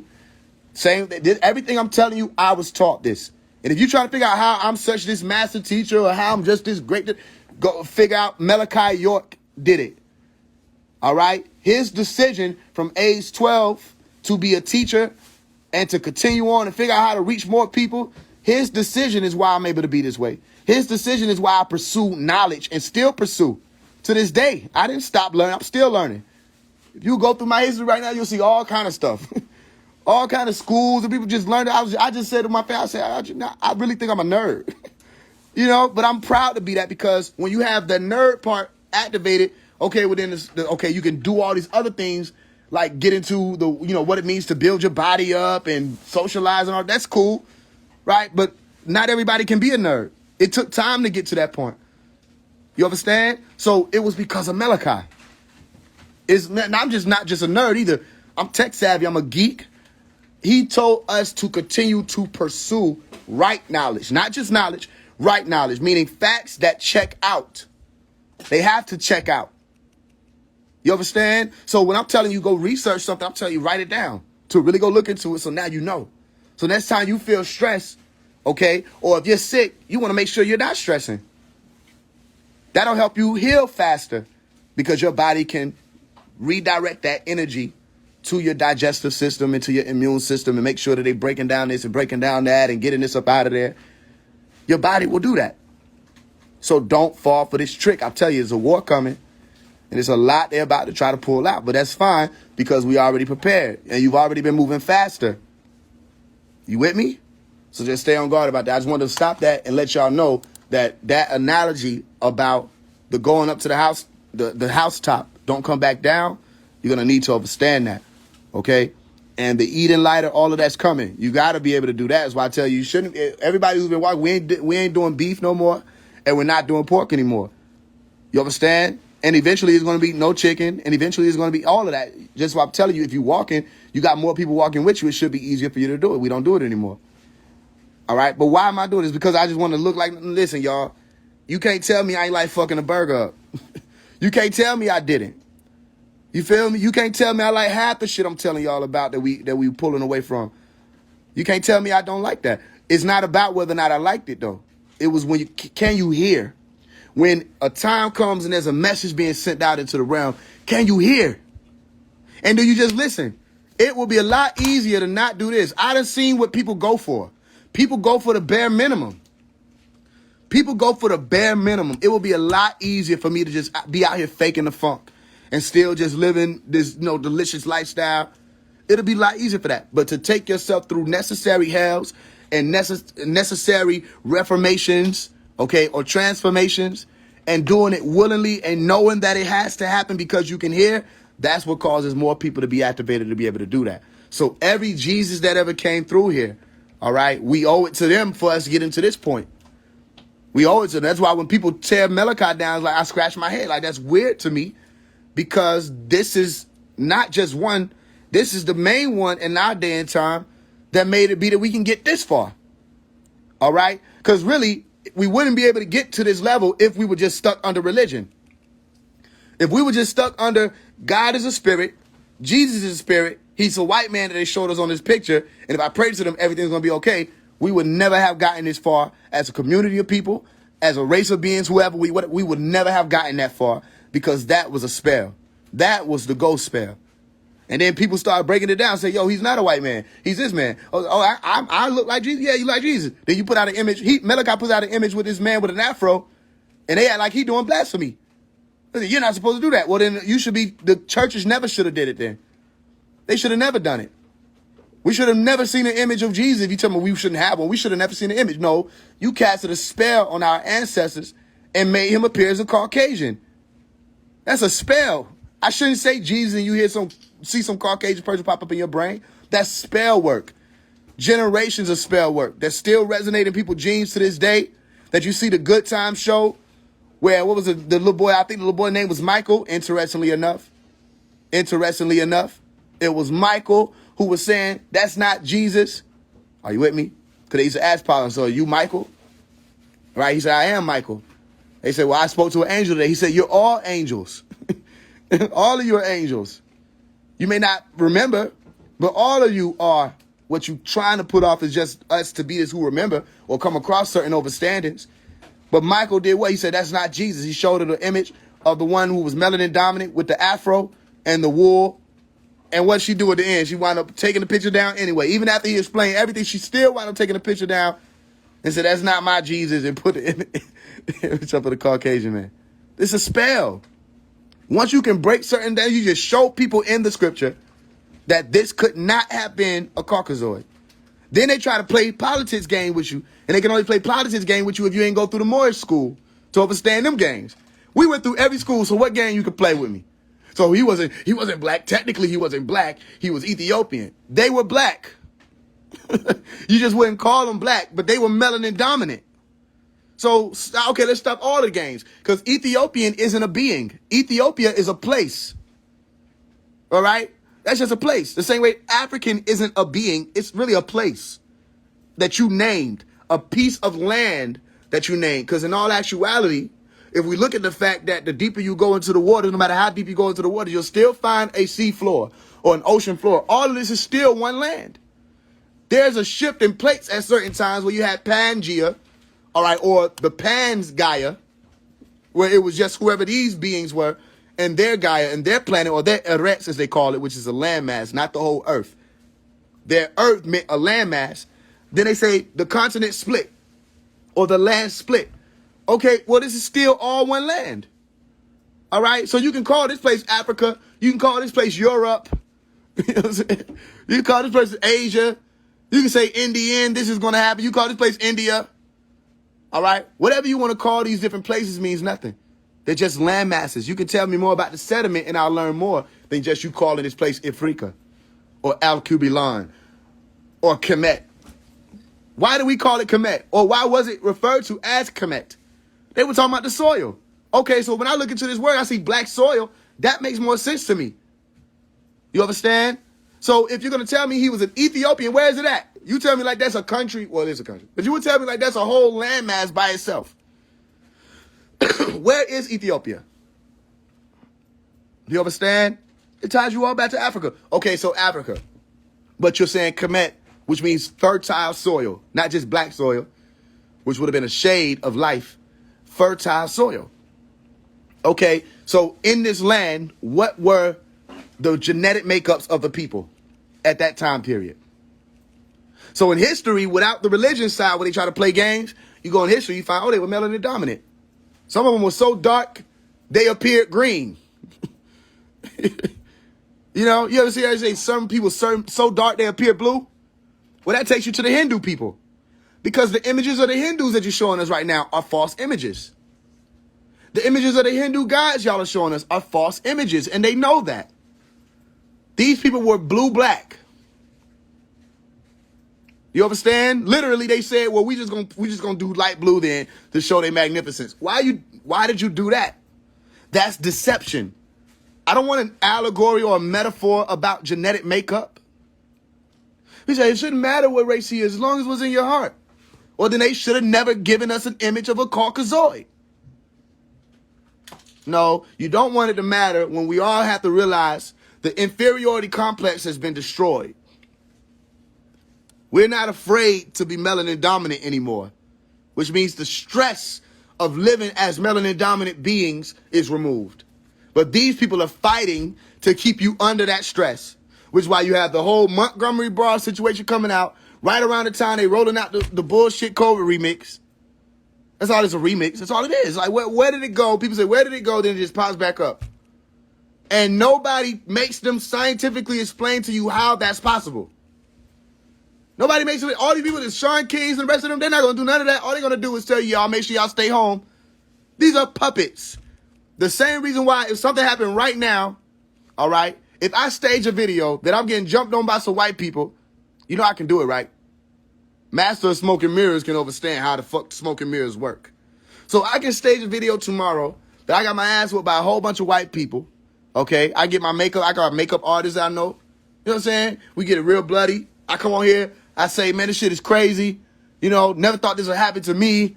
You know, I need justice, da-da-da-da-da. All of y'all could run in different areas and say we need justice. Guess who gonna show up? Sean King, Tamika Mallory, Killer Mike, all the same fucking puppets. They gonna show up and say, we need justice.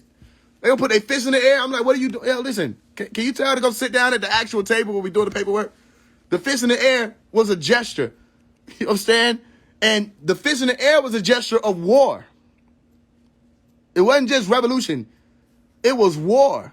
Because that fist is what you use. It's the most basic thing you use to defend yourself or to fight. Her fist in the air or they fist in the air mean they finna post on Instagram. And that's annoying. But, you know, so, okay, I can do that tomorrow. Boom, what happens? They all show up. All right, they say they need to fight for me. You know, and then what happens? 3 months later, you hear nothing else about that. That's not fighting. That's not war. That's keeping up with the trends and making sure you have a monopoly on how people respond to certain events. These people have been placed in position to do just that. So when they roll out all these spikes and stuff that they rolling out, pay attention to who the motherfuckers is who gonna come out and tell you to be scared. You can't trust them. Do I need to recite it? I need to do that again? The same motherfuckers who gonna tell you to be scared is the same motherfuckers who gonna run with the black and white shit. It's all on the same board. Fear, the unknown. You understand? Keeping shit a secret. Well, you start really understanding that the real secret is the hormonal release, which means to secrete. Are you with me? Go look at what secrete means. It means to place something in hiding, to conceal something. You understand? They want you to be in fear. And watch, even when I say they want you to be in fear, that's a part of it. Because that whole they shit, that unknown mystified they shit, got people spooked. Because you think we talking about some ghosts. That's why I say names. That's why I be telling you who the fuck I'm talking about when I say certain shit. I tell you who to watch out for and what to pay attention to and how the spell is working and when. Big machines like the Shade Room. You better know that's a machine. It's a machine, and they know who they targeting. That machine is targeted to the melanin dominant people, especially of the West. You understand? And their goal is to make sure that people respond a certain way. That's how you get people to move in whatever direction you want them to move in. You feel me? So you don't need me to say I'm Emmanuel or Jesus like the other nigga was doing. You don't need me to do that.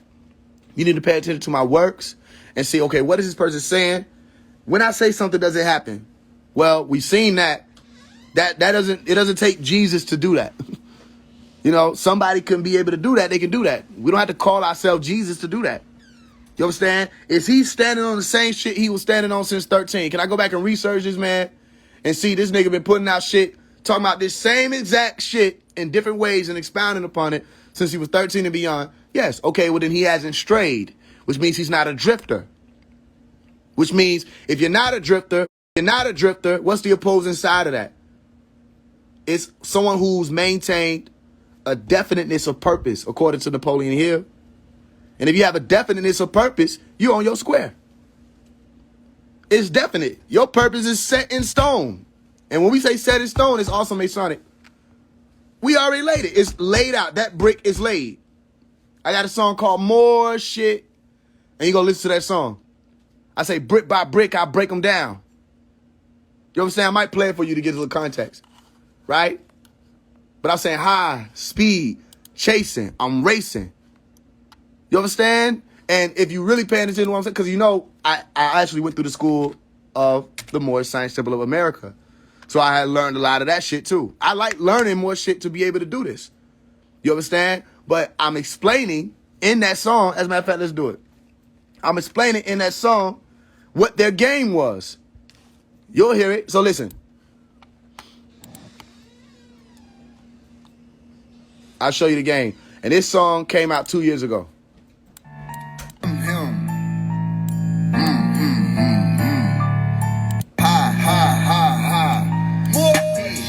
That nigga got that hot shit from me. And he got that.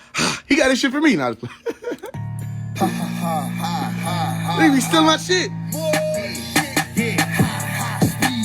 Chasing, bitch, I'm racing. Chasing, full blood, Mason. What now? Brick by brick, I break him down. Fuck that pit, we'll take him down. Smoke his ass, he baking now. Race his ass, bitch. More shit. High speed. Chasing, bitch, I'm racing. Chasing, full blood, Mason. What now? Brick by brick, I break him down. Fuck that pit, we'll take him down. Smoke his ass, he baking now. Race his ass, bitch. More shit. Stepping in pepper, saw the black and white on them bitches. On real walk, I know the government listening. What was on TV, we covered them bitches. Smoking on body pad shit. So you gotta really listen. I'm gonna run it back. Listen to. I know you might be vibing out, but listen to the words. You gotta really listen to the words to see how it ties in everything I'm telling you. On real walk, I know the shit. Stepping in pepper, saw the black and white on them bitches. On real walk, I know the government listening. What was on TV, we covered them bitches. Smoking on body pad shit. I done packed a few body bags in this pen. I get a slide pad at the end. Uncle Sam got hit with a 10. Won't know who done shot his ass at the pen. Damn it, niggas outside the White House getting ready to scream. Fuck that vaccine, bitch. Fuck that vaccine. Fuck you mean? Ain't no pandemic, bitch. Ain't no genocide. We ain't with it. What else? Fuck Joe Biden. Fuck Kamala Harris. Acting ass, she a fucking Holly Berry. Come out here. Chasing, bitch. I'm racing. So I explained the whole shit, the whole game in one verse. You know what I'm saying? When I say stepping on black and what the fuck did nigga say?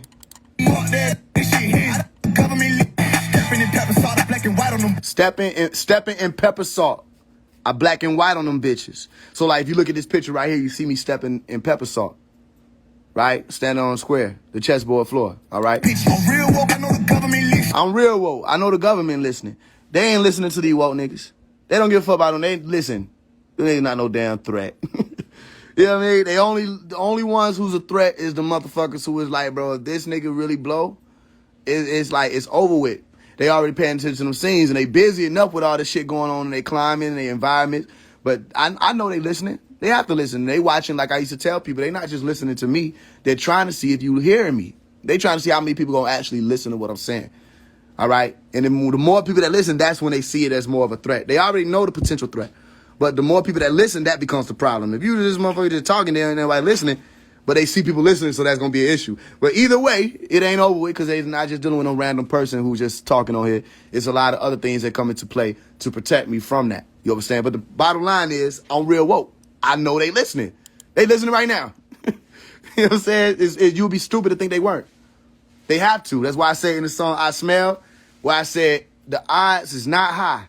It is not likely that the government ain't watching someone like me. You know what I'm saying? Like that'd be dumb if we think that they didn't already pick up on the fact that there was a straggler who just so happened to be a toddler when they locked up Malachi York.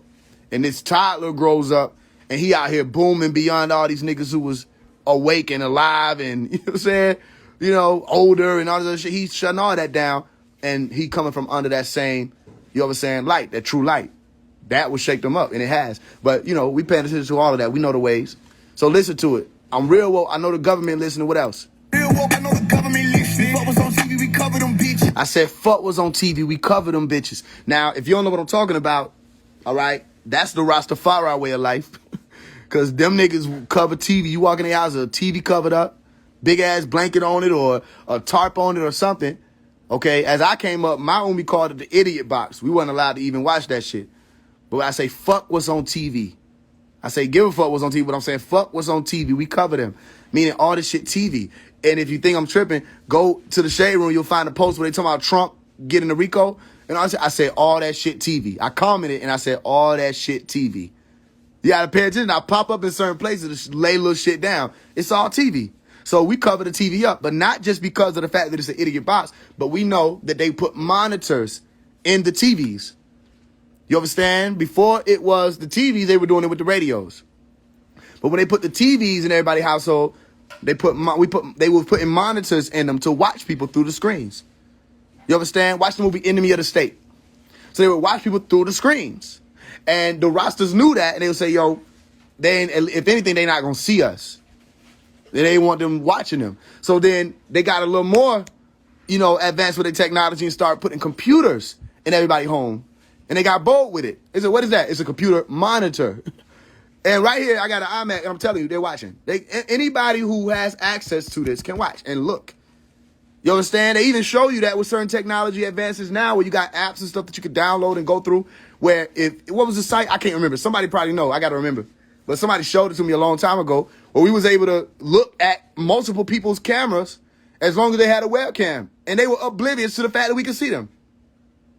You feel what I'm saying? And now that's what an app that whoever this motherfucker was, I got like geek ass friends. But whoever this motherfucker was that showed me this shit, that's one app.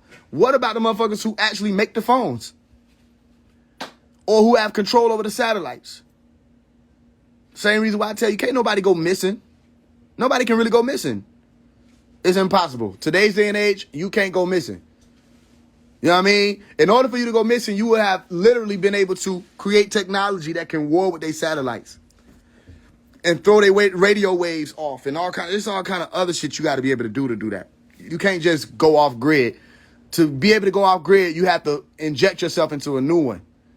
And all that I'm talking about is just frequencies. I ain't talking about no interdimensional shit. I'm talking about frequencies and airways, all right, that are affected by those frequencies. That becomes a grid. Are you with me? So what I say, we cover the TVs up. And fuck what's on TV. All this shit is TV. COVID TV. The politics TV. Trump Rico TV. It's all TV. And TV for you now is this phone. You know what I'm saying? More people are on their phone than they are watching TV. More people are listening to Spotify and Apple Music than they are the radio. All it is just a transfer of what it was before it became what it is now. You understand? Smoking on Biden, pat this shit in. I done pat a few. Smoking on Biden, pat this shit in. Listen. Body bags in his pen. I get the slide pad at the end. Uncle Sam just got hit with a 10. Won't know who done shot his head at the pen. So Uncle Sam just got hit with a 10. What is a 10? Well, you say a 10, or you say it's just a number. No, a 10 is a solar disk. All right? Well, you can say 10 for the person that's listening just on the basic level. They'll say 10 bullets. Well, why would I use Uncle Sam? What would be the point of me doing that? Well, I'm speaking about an establishment. Are you with me? And they got hit with a 10, meaning the sun. Solar disk. That's what we used to call it in ancient Kemet. So Uncle Sandra got hit with a 10. We don't know who done shot his ass. It depends. Listen. God damn it, niggas outside the White House getting ready to we don't know who done shot his ass. That pin. God damn it, niggas outside the White House getting ready to scream. Fuck that vaccine, bitch. Fuck that vaccine. Fuck you mean? Ain't no pandemic. Ain't no pandemic. I said this 2 years ago that I dropped the song. So ain't no pandemic. I'm telling people the game. Bitch, ain't no genocide, we ain't with it. Ain't no genocide, we ain't with it. What else? Fuck Joe Biden, fuck Kamala Harris, acting ass, she a fucking Holly Berry. Now, again, as a melanin dominant person coming from the hood, from these impoverished areas, less affluent areas, less politically involved areas, why the fuck would I not be rocking with the Democrats? You understand? What would be the point? Let me tell you another trick. Another trick that they pulled that was going to work one way or the other was they tell you, oh, they all doing the same thing. They're not all doing the same thing. You have to get involved to figure that out. They're not all doing the same thing. Not all Republicans have the same viewpoint. Okay, not all Democrats have the same viewpoint. And if they don't have the same viewpoints on their own side, what the fuck make you think they all aligning with each other? No. Now, it is a game, as in chess, okay? But the thing to do is to take yourself off that chessboard, okay? So when you stand in the center, just because your grandmama was a Democrat or believed in the Democratic Party don't mean you have to. It doesn't mean you have to believe in any party. But if you pay attention to who's been doing what, who is the party that's been pushing the most lawlessness? Who is the party that's been pushing the most confusion? Who is the party that's been pushing the most iniquity? Who's the party that backs all of the transhumanism? What party is that? The Democrats. Who's the party that was backing child transitioning, sexuality transition, or sexual transitioning? The Democrats. Who is the party that started all this confusion with all these gender wars and pronouns? The Democrats. You understand? You start paying attention and say, wait a minute. And then you start saying who's speaking out against it, it'd be them Republicans. So what is the basis of that? The basis of it is a lot of them Republicans are hardcore Christians. Something they don't really want to tell you. A lot of the Republicans are hardcore Christians, and they're not afraid to say it in public. So watch this. If you're a Christian, you come up under God or the Son of God, as in you say Christ, Koraz, the anointed one. So if you come up under the Son of God, then that is what? Ray or Ra. You don't have to say that right now. I'm just showing you a word. All right? And you're in public saying you're with Ray. That becomes the Republic. The Republic. And you become a Republican. And your job is to conserve. So you become a conservative. And what does it mean to conserve? To protect. That's what conserve means. To protect. You understand? And what are they protecting? They're saying they're protecting, one, the patriarchy. Let's just be real. But for two, the ways that God laid out. Now, whether or not they actually living like Christians and all that's a whole different conversation. But they will, in a heartbeat, tell you this is not of God. This is demonic. This is satanic. They the same ones who were talking about the satanic cabal and all. They for real.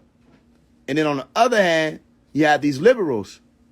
Where liberating somebody is supposed to be freeing them, but freeing them from what? Freeing them from God's law and walking them into another world. Well, that's where you come into the Luciferian agenda, as people were speaking about, where they're still beings of light or Lucifers, but they have a different eon.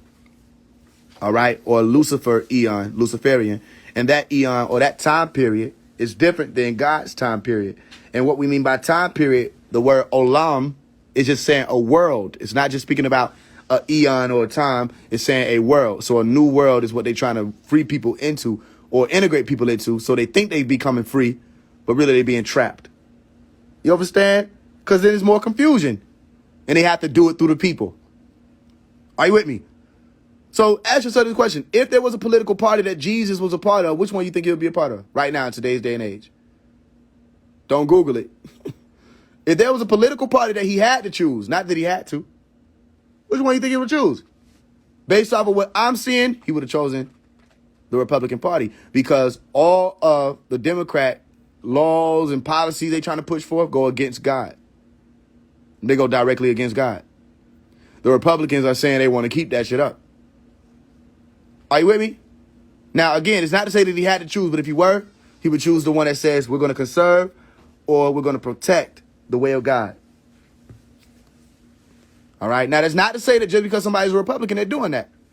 Whole different conversation. But pay attention to the games. So they trick people to make people think it's all the same thing, so that when we start teaching you about Trump and how it was very idiotic to just listen to a motherfucker tell you he's racist without investigating.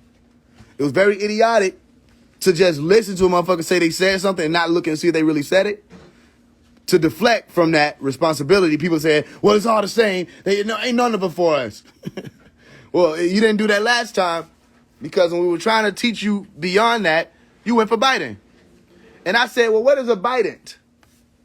What is a Biden? And who knows what a Biden is? How many people been studying and walking with me? What's a Biden? Let me type it in. Because remember, you had a trident and you had a Biden. Let's look at it.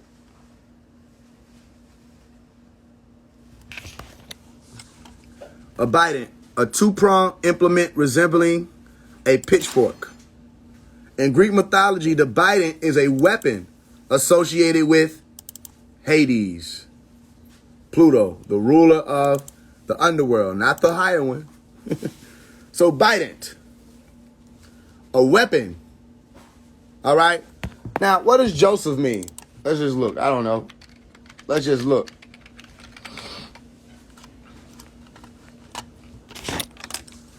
It means Jehovah shall add. Joseph. Let's see what else. We got Joseph. God shall increase. Same. Okay. So whatever this Jehovah was trying to add, this motherfucker came in with a weapon to destroy it. Biden. Capable of easily tearing humans in half. And they did tear you in half. Because they brought you to who? Pan.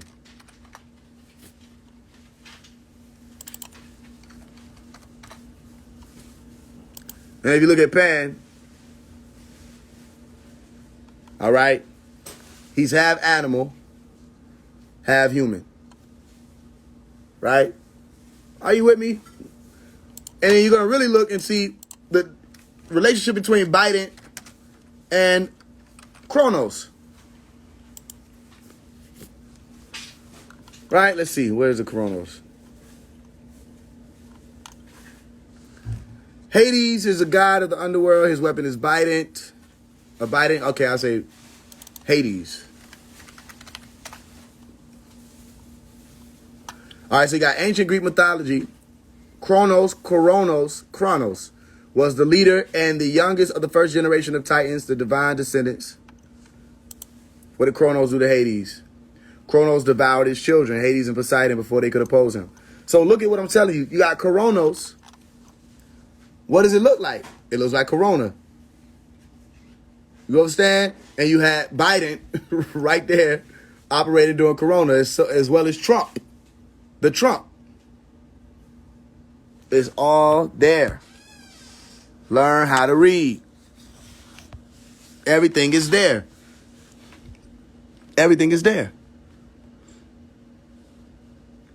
Are you with me? So the point is, when you're dealing with whether or not Jesus is black or white, deal with the truth first. When you say melanin dominant, if there was a being who lived at that time in that area doing what they did to keep it up, the customs and the culture and all of that, it would have been a melanin dominant person. Okay?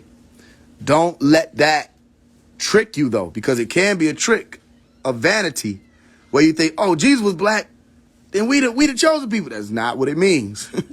It means that whoever this person was either incarnated into a vessel that had the melanin dominant gene or came to this planet in that vessel. All right? That's all it means. Now, it will help if you're saying you're in a world where people are saying the white man is the God and the black man is the devil. All right? Or the black people are 3/5 human beings, that misconception, okay, which that came from the Constitution, where people that misunderstood that they were speaking about state representation with the votes. All right? Well, they weren't really saying 3/5 human being. They were talking about 3/5 representation. Okay? But let's say that you believe that it was that. So you take 3/5 human being. Okay? If that were the case, then you did need for people to know and to, well, you still need people to know, but people need to People didn't need to hearken in on the fact that he was melanin dominant. Okay, but in today's day and age, right now, the only reason that would be important is because it's the truth. Okay, other than that, what are we to do in this day and age? What are we going to do? All right, can you really look out and find a Christ among us? Can you really look out and see one?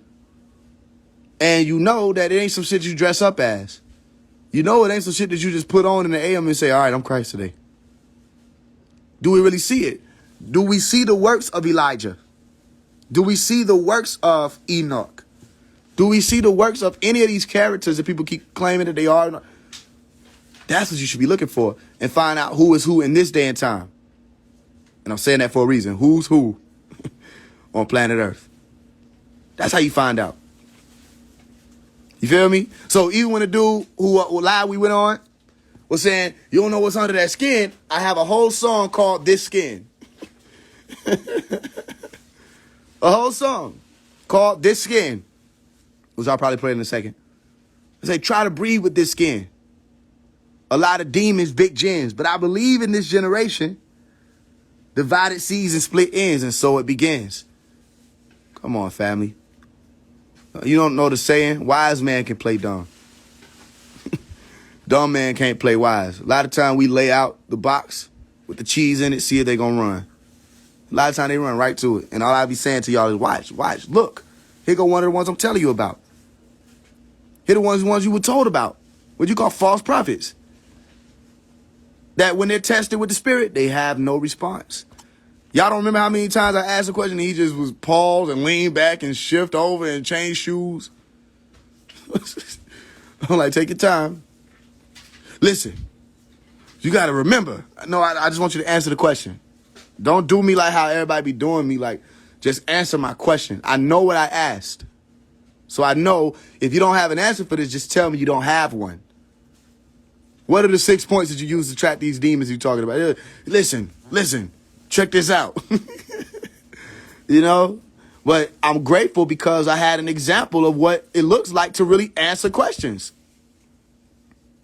You understand? I have an example of what that looked like before I was able to do it. Where somebody asked Malachi a question, he didn't deflect and get upset with them. They would get upset with him. And get agitated with him. What was the one? Let me tell you which one to go look at on your own time. I think it was Dinosaurs, the Evolution of the Dinosaurs, Dr. York. Evolution. Dinosaurs. It might have been the one. I'll tell you, just go listen to that. Yep, Dr. Malachi Z. York. Dinosaurs and Evolution. Go listen to that. I'll play a quick segment. I'll play like 60 seconds. But throughout that whole one, this is one of my favorite ones because this was one of the videos where they were challenging him. Somebody was challenging him. And he was sticking with him. He was giving them all the answers that they didn't think he had. And they were slipping up and all kind of, but he wasn't doing the whole deflection of, you're just a human being. You don't get it. What? No, answer the question. See if you really know what you're talking about. If you're talking about it. Now, I'm not saying you have to know everything. That's what you have to do. I'm not saying you have to know everything. You feel me? I'm just saying, but if you're speaking on something, you should know about it. Know about it enough that if somebody asks you a question, if you don't know the answer, just tell them you don't know it. Move on. All right? But if you got an answer for them, give them the answer. But teachers don't do that to students. You don't try to tear the student down for asking the question. The moment that the student asks the question, that teacher's supposed to appear. And if you that teacher, you supposed to be able to give them the answer. If not, refer them to the teacher. So that's why when he said, we use 6-pointed stars to trap the devil, I said, that's odd. That's crazy you say that. Because that came directly from Malachi York. He said, no, it came from Haile Selassie. So I let him talk, and then I brought it right back around and said, can you cite for me where this nigga said anything about using the 6-pointed star to trap the devil? Can you cite that for me? He didn't even have it to be cited. I pulled it up and showed people on YouTube, on that live, where it was coming from. Let's trap the devil. Malachi Z. York. With the 6-pointed star. You trying to say I got it from him? I'm not saying that. I'm saying if you didn't, you should at least be able to explain it because he could. You understand? Now, I'm going to play real quick of what the question and answer process looked like when it came to, or sounded like when it came to Malachi. I'll play it for you really quickly for 60 seconds, and then we get back to it. From Moses, which would be the Torah, right, or the Old Testament. Okay? Where and what is Abraham's scripture? The Quran tells us about it. It calls it in that 87th chapter, if you look at it, it calls it 87:19 and 87:18 the Sahuf, literally, it says it. But I don't think the argument is there a Sahuf? No. The argument is, do I, as a, what you might know as a black man in America, which of course don't mean nothing in America because you're not a racist, as you say, right? Do I have it? I am convinced, my point is, I'm convinced that if some white Arab would have presented a book and called it the Sahuf, all the Sunnis would accept it. That's my point. If some white Arab from Arabia or from Egypt came across with a book and said, this is the Sahuf of Abraham, the way they came to y'all here and gave y'all a Yusuf Ali, a Malana Muhammadi translation, and a Pictor translation of the Quran, and said, this is the Quran, and the Sunni Muslims will fight with us on they'll do battle with us on the merit of this man's translation. They don't speak the language yet, because they're still studying it. But they will argue with us on Yusuf Ali's translation of the Quran as being correct, or Maulana Muhammad's translation of the Quran, and not even question their translation for years when being around State Street and being around Dar Islam and around other so-called Sunni Muslims. They never questioned the translation or the ability of the translator the way they're questioning me. And again, I repeat, had I been Yusuf Ali, or one of those guys, and I presented you with a book and called it the Sahuf of Abraham, and it was written the same way that book is, which, as you said, appears to match the other scriptures, you understand? I would never have this conversation. I'd be all right. As far as, how was, like... So, yeah, I would tell you to go listen to that one. That was Dr. Malachi York, Dinosaurs and Evolution. Okay? It's a lot of videos where you will hear him answering questions. But the point is, the way to answer the question is to go into it, really break it down. And that's who I learned it from. And I learned that the only way I can do that is if I know what I'm speaking on before I start speaking about it, just in case somebody asks. Because you want people to ask questions, really. You understand? Because like your iron being sharpened, you want people to ask you questions. You want people to question you. So that if you don't know, well, you really have to turn that mirror on yourself and say, I need to go back to the drawing board. You understand? Or humble yourself a little bit and say, damn, I didn't really know what I thought I knew about this. So you want people to question you. I openly tell people question me. And Malachi was of the first, if not the first, that told people in the church, ask questions. Told people in the mosque, ask questions. You understand? And when they would ask those questions, they would be able to get their answers. These pastors, these reverends, these imams, they don't let you ask questions. And if you do, they tell you don't question God as if they're God. You understand? And that's not the case. You should be able to ask.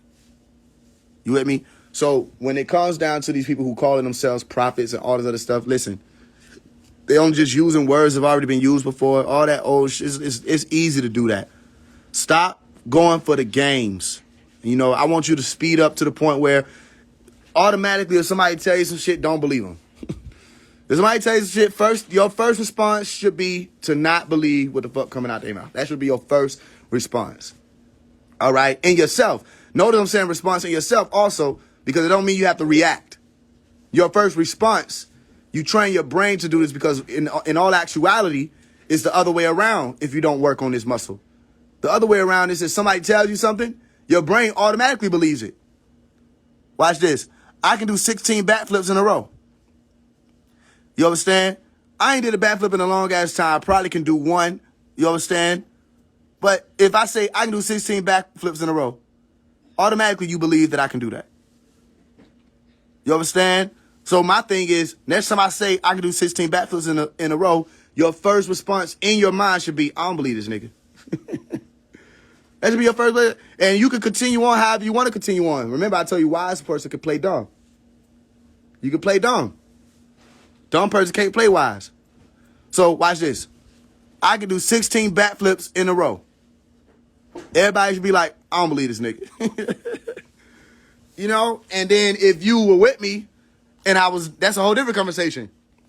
All right. Let's say you standing there with me. I was like, I can do 16 backflips in a row. I don't believe this nigga. Your response or reaction at that point could be, or controlled reaction, which would have been a response, at that point could be what?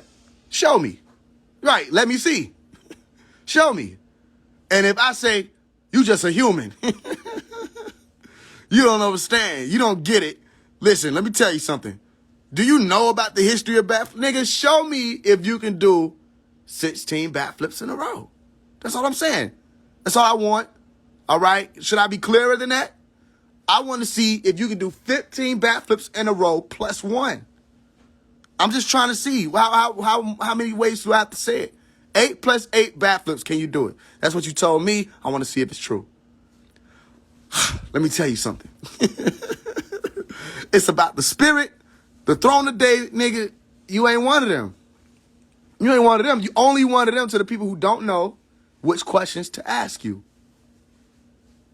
You understand? Now, you got to know, if I'm prepared to answer questions, I have to question myself. You feel me? When I write books, you cannot think that I'm just writing books, just letting stuff fly on the paper without checking myself every book I write. You trying to figure out how the information comes out so thorough? If I remember a word to mean something, I still go and check. I still go check to make sure before I put it on the paper. If I say this makes this connection to this, I still go and check. And I don't just Google it and look for the first answer. You understand? I read a bunch of articles, cross-reference, go through this and see if what's the commonality. Okay, let me find this commonality. Let me take this out and research this commonality. See how many times this has been. Okay, based off of this, I can say that everybody says that this means this to this degree, meaning, okay, after I got that, I can explain this based off of what I just figured out from the connections. I ain't just writing shit just because it sound good. So learning the question myself, I know what type of questions people are going to ask. Meaning I put thought into what I'm teaching. A lot of motherfuckers don't think they have to put thought into what they teaching y'all because they don't think it. I watched Yaki do it. Somebody asked him about the extraterrestrials. He said, he used my shit. Then he said, so with the aliens, with the aliens, because alien is alien. Who remember? I broke that down. And it didn't mean alien. You understand? It was phonetically similar, and I broke down why it was phonetically similar. He did not explain about extraterrestrials. He went into the makeup of human beings who were melanin dominant, as opposed to the ones who had the melanin recessive genes. He didn't explain extraterrestrials at all. He said, we the aliens. No, we're not, because based off of what we're speaking about, which would be counterintuitive to develop your idea, if we're the aliens, then we're foreigners to this planet. Then the natural environment should not support us. Because we would be or foreigners or aliens. All right? If we're the extraterrestrials, okay, then we should be having a problem on this planet. You know? But no, we're not extraterrestrial. Where were you born at? You were born right here on Earth, or within the Earth's atmosphere, or within Gaia's atmosphere, Tiamat's atmosphere. You are not an extraterrestrial. As the being you are now, no, you're not. And you're being human. Same thing I had to explain to the other nigga. Do you not know that you're being human? That's why we call you a human being. Because at the moment you stop being human, then you can explain to me about the God that you are beyond. But right now, you're being human. So hold your breath. And if you can hold your breath and just survive off of your essence, that is you, which is the soul that you're talking about, then I'll believe you. Not even I'll believe you. I'll know what you're saying is true, that you're not a human being. But yes, the fuck you are, because yes, you do got to breathe in oxygen. You got to breathe out carbon dioxide. So when Yagi was explaining it, I'm listening. I said, damn, that's crazy. He started off by saying the alien shit. I said, that's my breakdown. Well, I said, well, let's see if he could do it. And he went to what he knew best, which was just the body. And he does understand about it, but it didn't have anything to do with the extraterrestrial part. So why he didn't say, look, I don't know nothing. I don't know much about extraterrestrials. You know, that's the easy way out to say that we the extraterrestrials, and we're not. We're not the extraterrestrials. We're not the aliens. You understand? Because we were born here. An extraterrestrial comes from beyond Earth's atmosphere. Look it up. Or as the breakdown Malachi provided, extra, beyond, terra, meaning the earth or the terrain, astral, as in outer space. You feel me? So a lot of teachers will have to think more about the type of questions they may receive. You're trying to be master teacher. You have to understand what a master teacher can do. People ask me questions about biology, I can answer them. People ask me questions about eye health, I can answer it. At least to a certain degree, I can answer it. If I don't know the answer, I'll tell you I don't know. I have no idea. Right? People ask me questions about extraterrestrial, I can answer it. Then we get into the history. Okay, world history, yes. World geography, yes. All of that, okay, that's the master student or master teacher way. And you have to really study to think, well, what if somebody asks me this? What type of response can I give? And you be prepared for it. You know, I'm not telling you nothing that's new. Don't teachers have lesson plans? You understand? And whole guidelines and things they're going to do, curriculum. All right. You become one of those people who do that when you're really a teacher. So if we're speaking in terms of a Christ or a prophet or a Jesus or a Buddha, you have to know why you would be that in today's day and age. If you think you're being Jesus, how Jesus was being Jesus back when Jesus was being Jesus, if he was, then you're wrong and you're out of place. There's a new day and time here. You can't just be Jesus. You would have to be Jesus that equals 2023 Jesus. You understand? You can't just be Melchizedek or Melchizedek. You have to be Melchizedek for right now in today's day and age. Or whoever you want. I tell you, be you. Be your damn self. Be who you are. I'm more interested in your part of the story than you keep telling me you're this other person's part. Who are you? Tell me about your story today. I heard his story already. I grew up reading his story, history. You understand? I've yet to tell my story. That's a mystery. But what's your story? Are you with me? And that's what people getting trapped up. It doesn't just happen in religion. It happens in politics. It happens all across the board. People are holding on to old things without understanding those old things and how to take from that foundation that was laid and build something new. Or learn from that foundation and build something new. Apply it. When you had the sit-ins and the boycotts and all the things they were doing, they knew why they were doing it. They knew why they were doing it. They had a reason, and it was to get something accomplished that they could say was manageable, achievable, obtainable, all right, some type of tangible idea, if you want to say it like that. Today, what the fuck? You feel what I'm saying? What's like, okay, we have the situation, the folding chairs. So now it's like, yo, I'm going to get me some folding chairs. You was going to do that anyway. July 4th coming around, you know it's going to be some folding chairs. What is it? What is the significance of the Montgomery Brawl? That we can say something changed or shifted and we got something done. All right? So stop falling for the illusion. The illusion of getting something done. It's a lot easier to paint it. Smoke and mirrors. Are you with me? So like they said, see to it, all right, or take heed that no man deceive you. Take heed to that. Just somebody talking to you ain't enough for them to deceive you. It's you receiving it. Listen to that receive word is right there. It's you receiving what they saying that causes you to be deceived. You don't have to receive just because niggas saying some shit to you. That's why every time y'all tell me to go talk to somebody, you notice how that shit, they always have the moments where they malfunction. You feel me? That's why they were scared to go live with me then. 2 years ago. Rod Hayes, Isis Wisdom, none of them people want to go live with me. Because you're going to malfunction. You can only keep up a facade of true light until the true light show up. And it's like, well, let's see. Let's see. All I'm going to do is I'm just going to ask you some simple questions. Okay? And I'm going to see if you can radiate a certain way.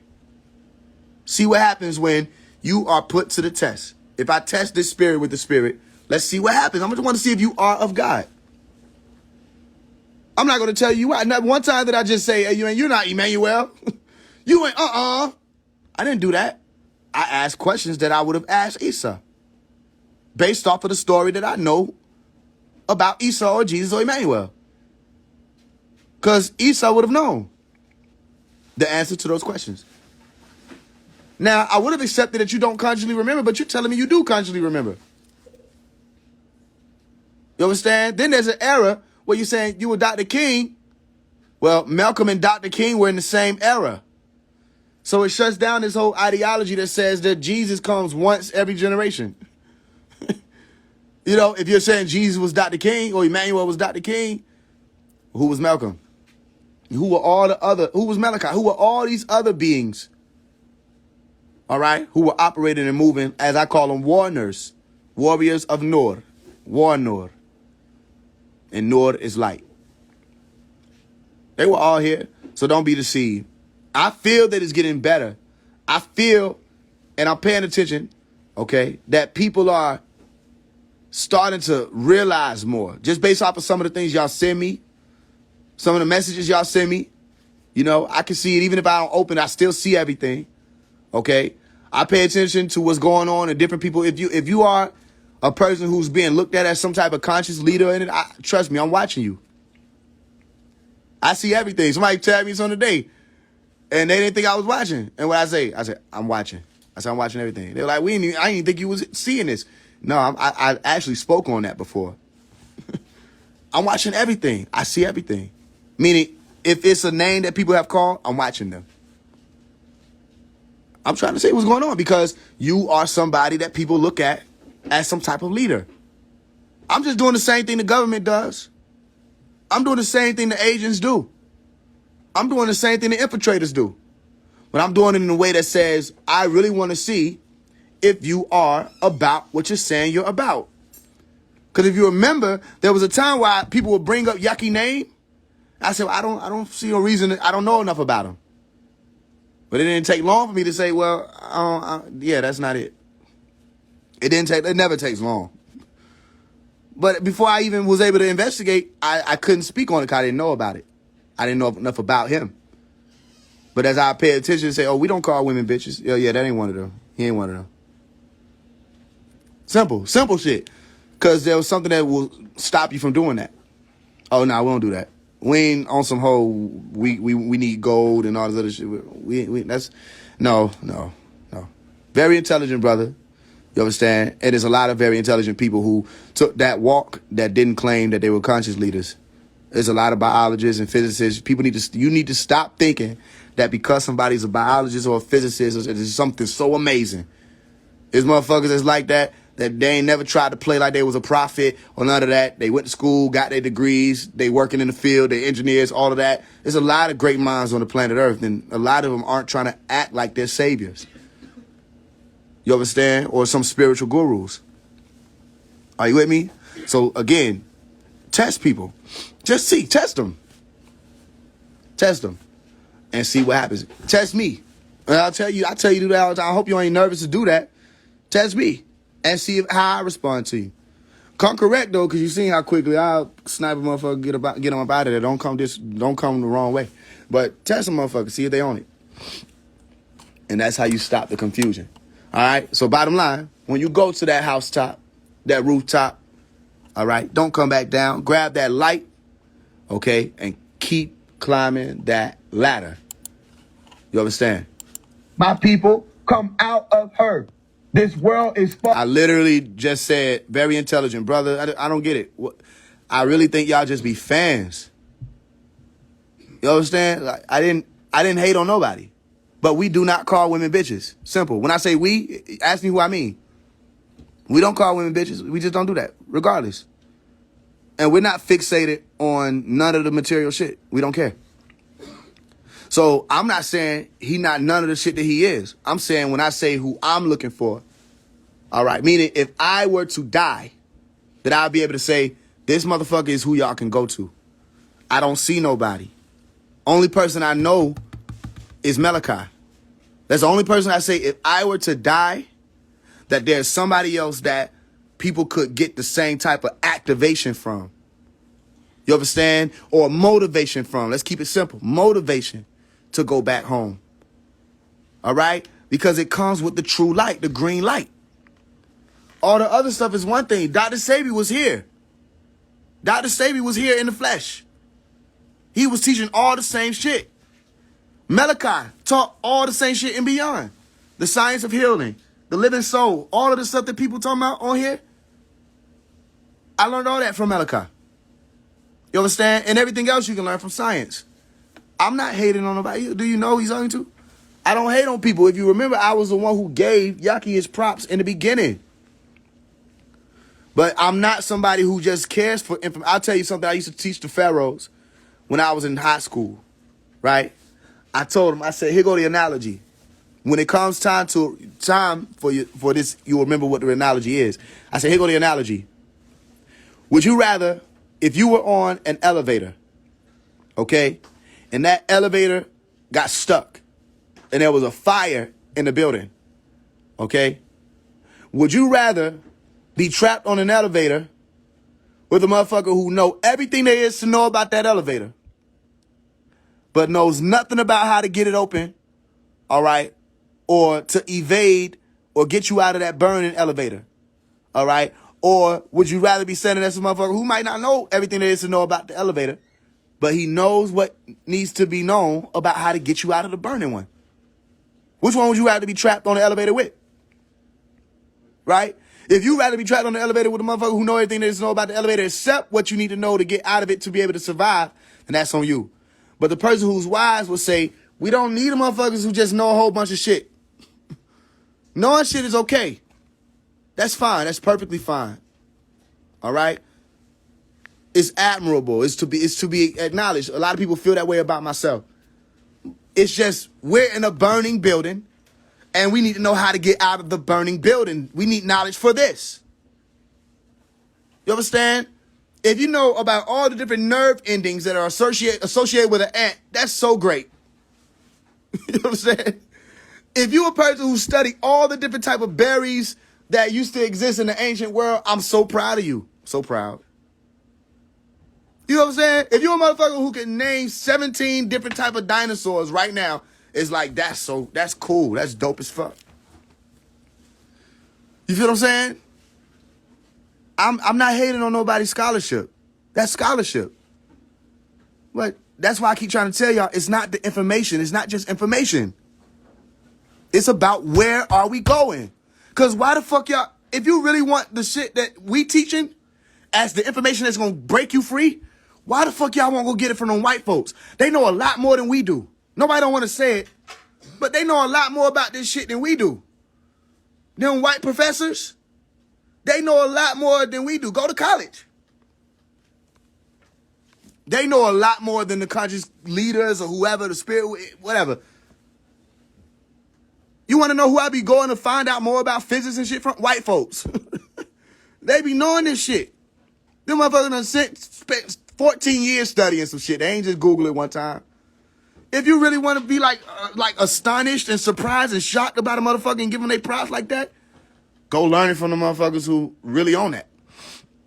No, you want to chill around here, act like it's feel be some spiritual awakening going on. They didn't learn everything from us in this lifetime. No, they didn't. No, they didn't. They went to colleges and universities to learn in this lifetime. Meaning today, in today's day and age, you can't be no older than 120 years old. You understand? So you do have great scientists who are melanin dominant, but you go look at who are the faces in the head of all this shit that's advancing right now, from AI to quantum physics, all them folks melanin recessive. And they conscious than a motherfucker about what's going on in your realm. My point is, that's information you can get anywhere. Stop letting the information be the thing that make you worship us. Do I need to say it again? Stop letting the information be the shit that make you worship us. You can tell that there's intellect here, but you have to start paying attention. Okay, what's phase one's plan? Start paying attention to the plan. Start paying attention to where's, okay, he didn't just say that he had everybody fasting. Did he explain about that? He got people doing this. Did he explain about that? These books, these activations, what are we talking about? Where are we going? You start realizing, wait, we really going somewhere? That's what you pay attention to. All right? And I keep saying, look, if a motherfucker ain't even paying homage to Malachi, that's also weird. Because we didn't know where to go until he told us where it was going. Now you can see everything that he said is coming to. It's like, all right, well then, I see. I'm right here in it. We are here in it. So you can't leave him out. That's weird. You feel me? So for what everybody is doing, that's 100% fine. I don't have no problem with that. I'm just saying, when it comes to who I would even align with, certain things is like automatically no. You know, I would put up with a nigga that's in my community, just chilling, ain't got nothing going on, like, you know, not trying to be no leader or nothing like that. I put up with him calling a female a bitch before I put up with a nigga who supposed to be on one of them higher levels and ascended and all this shit. Bro, you can't do the same shit these niggas do. You can't be on the same shit niggas is on that you talking about you trying to wake up. That just mean you got smart on some shit. That didn't mean that you had an ascension. That didn't mean you had an activation. You feel me? I wait for the day where people realize this stuff. Realize it is not the information. That ain't it's the information you learn it anywhere. If I wanted to be this leader that act like I got all the information, you supposed to come get it from me, then why the fuck would I keep reminding you of that? Every chance I get, I tell you, hey, look, I ain't on shit for real when it comes down to what y'all asking about all this shit. Listen, I can break it down, all these breakdowns, yeah. But then when it comes to the real breakdowns, go to Malachi. One of his books will trump all my shit. That means he ain't going for the glory. A nigga that'll tell you, bro, hell nah, bro. The information ain't it. I have a job to do. Yeah, I say nigga all I want to. How about this? Go get a platform, raise it up, and tell people you don't fuck with Phase 1 because you say nigga. You know, go do that. Be like, yo, I don't rock with that because, you know. But nigga, you say nigga. You just said it. You just typed it. You understand? But if it really is a bother, if you think that it's going to be an issue, just speak about it then. Go get up there and speak about it and tell people, yo, that nigga Phase 1 be saying nigga. And I don't rock with that. And I don't mind. Ask me if I would even fucking know that you said it, though. So the thing that you think is hating, it ain't like Yaki is sitting here on this live and I'm saying, oh, nigga, I don't fuck with the fact that you said bitch. He's not the only nigga that I done spoke about. If you pay attention, it's like everybody pick their own favorite star. You know, or whoever they're a fan to. Y'all pick the name that said that y'all resonate with the most and point it out like I'm picking one person. Do you know who you talking? I don't think there's one celebrity name or one person with a platform name that I haven't said. If it has, DM me and I'll look and I'll say their name. Every name got to be called forth anyway. All I'm doing is challenging it. But my point is the person who was tagging me in it was saying that they were paying attention to it. And I was saying, I saw everything. I see everything. I had already heard that. I had already seen it. I heard it be said. That's what made me step away. But before then, if you really paying attention, I was saying, hey, man, shout out to this. You know, let's see what he going to do. I do that for a lot of people. I say, let's see what they going to do. But a lot of them still wind up slipping up with that disrespecting the women shit.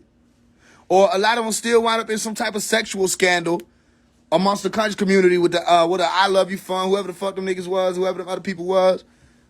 I be watching them. A lot of people probably don't even think I knew about that. I'm paying attention to everything. If it's happening in your conscious community, I know about it. If it's happening in the streets, I know about it. I'm watching everything. I'm paying attention to every rap artist. Okay? Don't think I don't be on their pages, watching, paying attention. Every post, every song, whatever. I'm watching the whole shit. Nothing ain't slipping past me.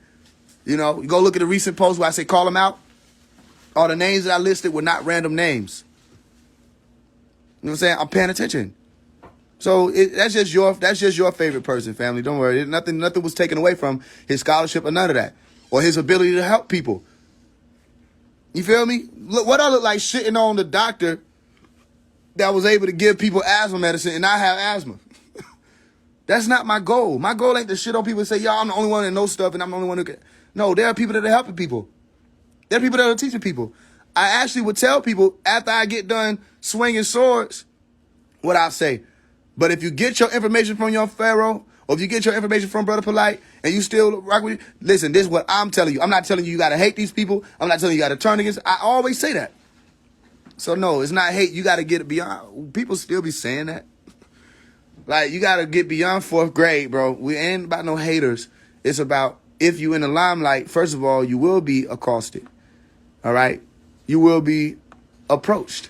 And nobody is beyond reproach. Because I approach you once, I can approach you again. You stepped out into the light. So don't think that I don't know why people don't approach me. Approach me. I don't know what's so scared. Say when I say their name, they can say my name. I don't know. I don't like how that nigga Phase 1 did a whole video on me talking about something, the secret of 19 keys. He don't know who I am. I ain't gonna do that. You know what I'm saying? Because then once that light is called out or called forth, then it still has to radiate. And people say, well, I don't know. This light, it ring different. You know, you could tell the nigga sincere because he been talking and still remember his point. Been talking for damn near 3 hours now. All right, we plan to teach and whatever. We've been talking for 3 hours now. We get on here, we'll build. Whole reason why I wanted to have the phone, what I tell you, I said we'll be on here for hours. Same reason why I got the new phone. You can tell the nigga sincere. He'll answer our questions. He'll break shit down. He'll go to other people live, show support, bring people through. He ain't trying to keep shit for himself. He give people props. You know what I mean? He'll salute people. He ain't on some bullshit. Okay, so then he ain't, I'm not, bro, it's not that. You know? I have no doubt that there are things that Yaki know I have no idea about. I have no doubt in my mind. I have no doubt in my mind that if I were to sit with Yaki, there was something that he could teach me, there's something I could teach him. I have no doubt. But it's just like, you can't think that there's all there is to it is something being taught or just some information. What we're doing is we're aligning with people who are going to push the plan forward. All right? Like in the movie Now You See Me, where they started speaking about, you gotta, when they figured out what the whole illusion was with the eye, he said, well, it's time for you to start looking for a successor. You feel me? If a master dies with all of his jewels, that was a waste of mastery. You feel me? If a master passes away without getting out all of it, why do you think Malachi was, even before he got locked up, he was telling people, he said, we got 8 more years. He said, now I got to start teaching right out or outright. He said, right knowledge. And they came within that time period, 2002, which was 2 years after the date he was given, or the time he gave of where he was saying we had a certain amount of time before the year 2000 where they would come.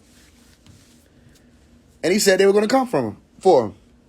So for him to have left the scene with 500 books that he wrote and put out, all right, and all of them books is loaded with all that information, he wasn't resting. He didn't just sit still. You feel what I'm saying? It's not that it just start. Listen, if it started from health, then you should listen to your doctors, because I don't know why a lot of people lying. The doctors were telling us how to take care of our health. They were telling us that. You want to know why people trying to run with the health game? It's easier to monetize. It's a lot easier to monetize herbs. It's a lot easier to monetize potions and shit. Where if you don't just Google natural remedy and go get what the fuck you supposed to get, you feel what I'm saying? You can make herbs and potions too. Or blend herbs and make potions as well. You understand? If you want to figure out how to get rid of a cold, you say natural remedies. All right. From your understanding what those natural remedies are, something that helps to reduce inflammation. You say honey or natural honey or clove or turmeric. All right. Or cayenne pepper or whatever. Okay. You put this into a blend. Mix it up. You say, I feel better. You know what? I can sell this shit. Then the motherfucker come to you and say, yo, I have a potion. Nigga, you blended some shit together because you knew what the fuck to put together to help that cold. How about tell them how to do that? No. They ain't gonna just tell you how to do it. They're gonna sell it because it's a product. So if it's really about health, just tell people how to make the shit y'all making. If the health shit is killing our people, just tell people how to make it. All right? Now, that doesn't mean I don't sell books, because I sell my books and people support my books. However, what we'll get on here and do? What do we get on here and do? We get on here and read my books word for word. We literally do. We get on here and read I don't think it's one book that I haven't read word for word. At one point or another. We got on here and read my books. You understand? And everything I be teaching in books, I teach it out here. That's just information. It's a piece of it. And we already understand what the supporting part is. It's a product. So if people are getting help from the product, that's still good. Just don't try to blend it in with this, we're about to ascend and all our people are going to become more conscious and detached from the sexual plane and all that. Man, please. It's all games. It's all games. All right. But salute to the motherfuckers who can help people. That's my point. If you help people, I don't have a problem with that. I have no problem with none of that. Just don't get it misconstrued. There's a lot of work that has to be done. And that work is, please. I can see why people took the easier route. You took the easier route, more people support you. You took the easier route, more people standing with you. You feel me? That's why the only person I can say that ever mentioned me, okay, to be even a part of the spiritual teacher conversation was a nigga named Arcades. Only person I can say that ever brought up that name publicly to say Phase 1. I don't think it really was much to it other than the fact that he said you want to phase through the matrix, hit up Phase 1. All right. But I also remember that before he made that video, I was getting on his ass about the fact that he had all these other people listed that I had already mentioned in the video prior, right before he did it. You know what I mean? And he had all these random people mixed in with Malachi York. But even still, I really think that nigga just didn't know what the fuck he was talking about. I really just think he didn't know who Malachi was. I think that after we had more conversations, he started to realize, wait a minute. And I could see the difference in what he was producing. Because he was one of the ones who was coming out against the Bible and everything. But then he started paying attention to the fact that he said it. He said, you know what, you were right. That is right. You know, I can't, how I'm going to wake people up and I don't even know their book or I'm not. And he did what people should do when that iron sharpen that iron. Well, all these other motherfuckers, they get offended. They get upset. You know what I mean? They try to do all this shit in the background instead of just realizing he ain't saying nothing wrong. I'm not saying anything wrong. You feel what I'm saying? So no, it's not hate. It's not hate. If you really know me, like really behind the scenes, it's like if I don't know these, I don't know these niggas. I tell you, I don't even know these niggas. I be talking to people, if you really know me, I be talking about, I don't even know them. They think I'm talking about the person because I'm talking about the person. I'm not talking about the person. This is more about the event. I don't know these niggas. All right? But I know that there's an event associated with everyone that we're speaking about. You feel me? It's all there. So just rest assured that it ain't that. And again, I'm not telling people not to listen to nobody. I'm just saying because I pay attention to certain shit, I know, all right, that as my platform continues to grow, who not to associate with. That's all I'm saying. That's all I'm saying because I'm not doing what they're doing. And they ain't doing what I'm doing. They don't have to. But when you realize, oh, damn, he ain't associated with nobody, you'll know why. And that's why I said it out there early because of how I was paying attention to the patterns of how niggas was responding. I said early. I said, first of all, I don't fuck with none of y'all. You know what I mean? That was my icebreaker. When everybody be introducing themselves, I stood up and I was just ding ding. I said, well, first I want to say I don't fuck with none of y'all. I don't trust none of you. I think 90% of you are agents that were planted by the government to make sure that the true light of wokeness doesn't shine through. Your motherfuckers are only concerned about material shit. You don't really care about the soul. You only able to manipulate people that don't know what true light looked like. All right. And didn't get a chance to experience it. So y'all do y'all thing. I'm gonna be over here doing my thing. Don't bother me. We don't have an issue. You know what I'm saying? But when motherfuckers tell me, or ask me about you, I'm gonna let them know. No, I think these motherfuckers agents. That's just me. You don't have to agree with me. You understand? But that's all it is. Is I want to see works. And beyond the works, I want to see which works apply to what. And that's how I know. That's how I know. You know what I mean? You get in my good graces, let me tell you, it's simple. You can call it bias all you want to. Show love to the master. Show love to the master. The one who showed you how to teach, not give a lecture. The one who showed you how to teach, show love to him. He put you on.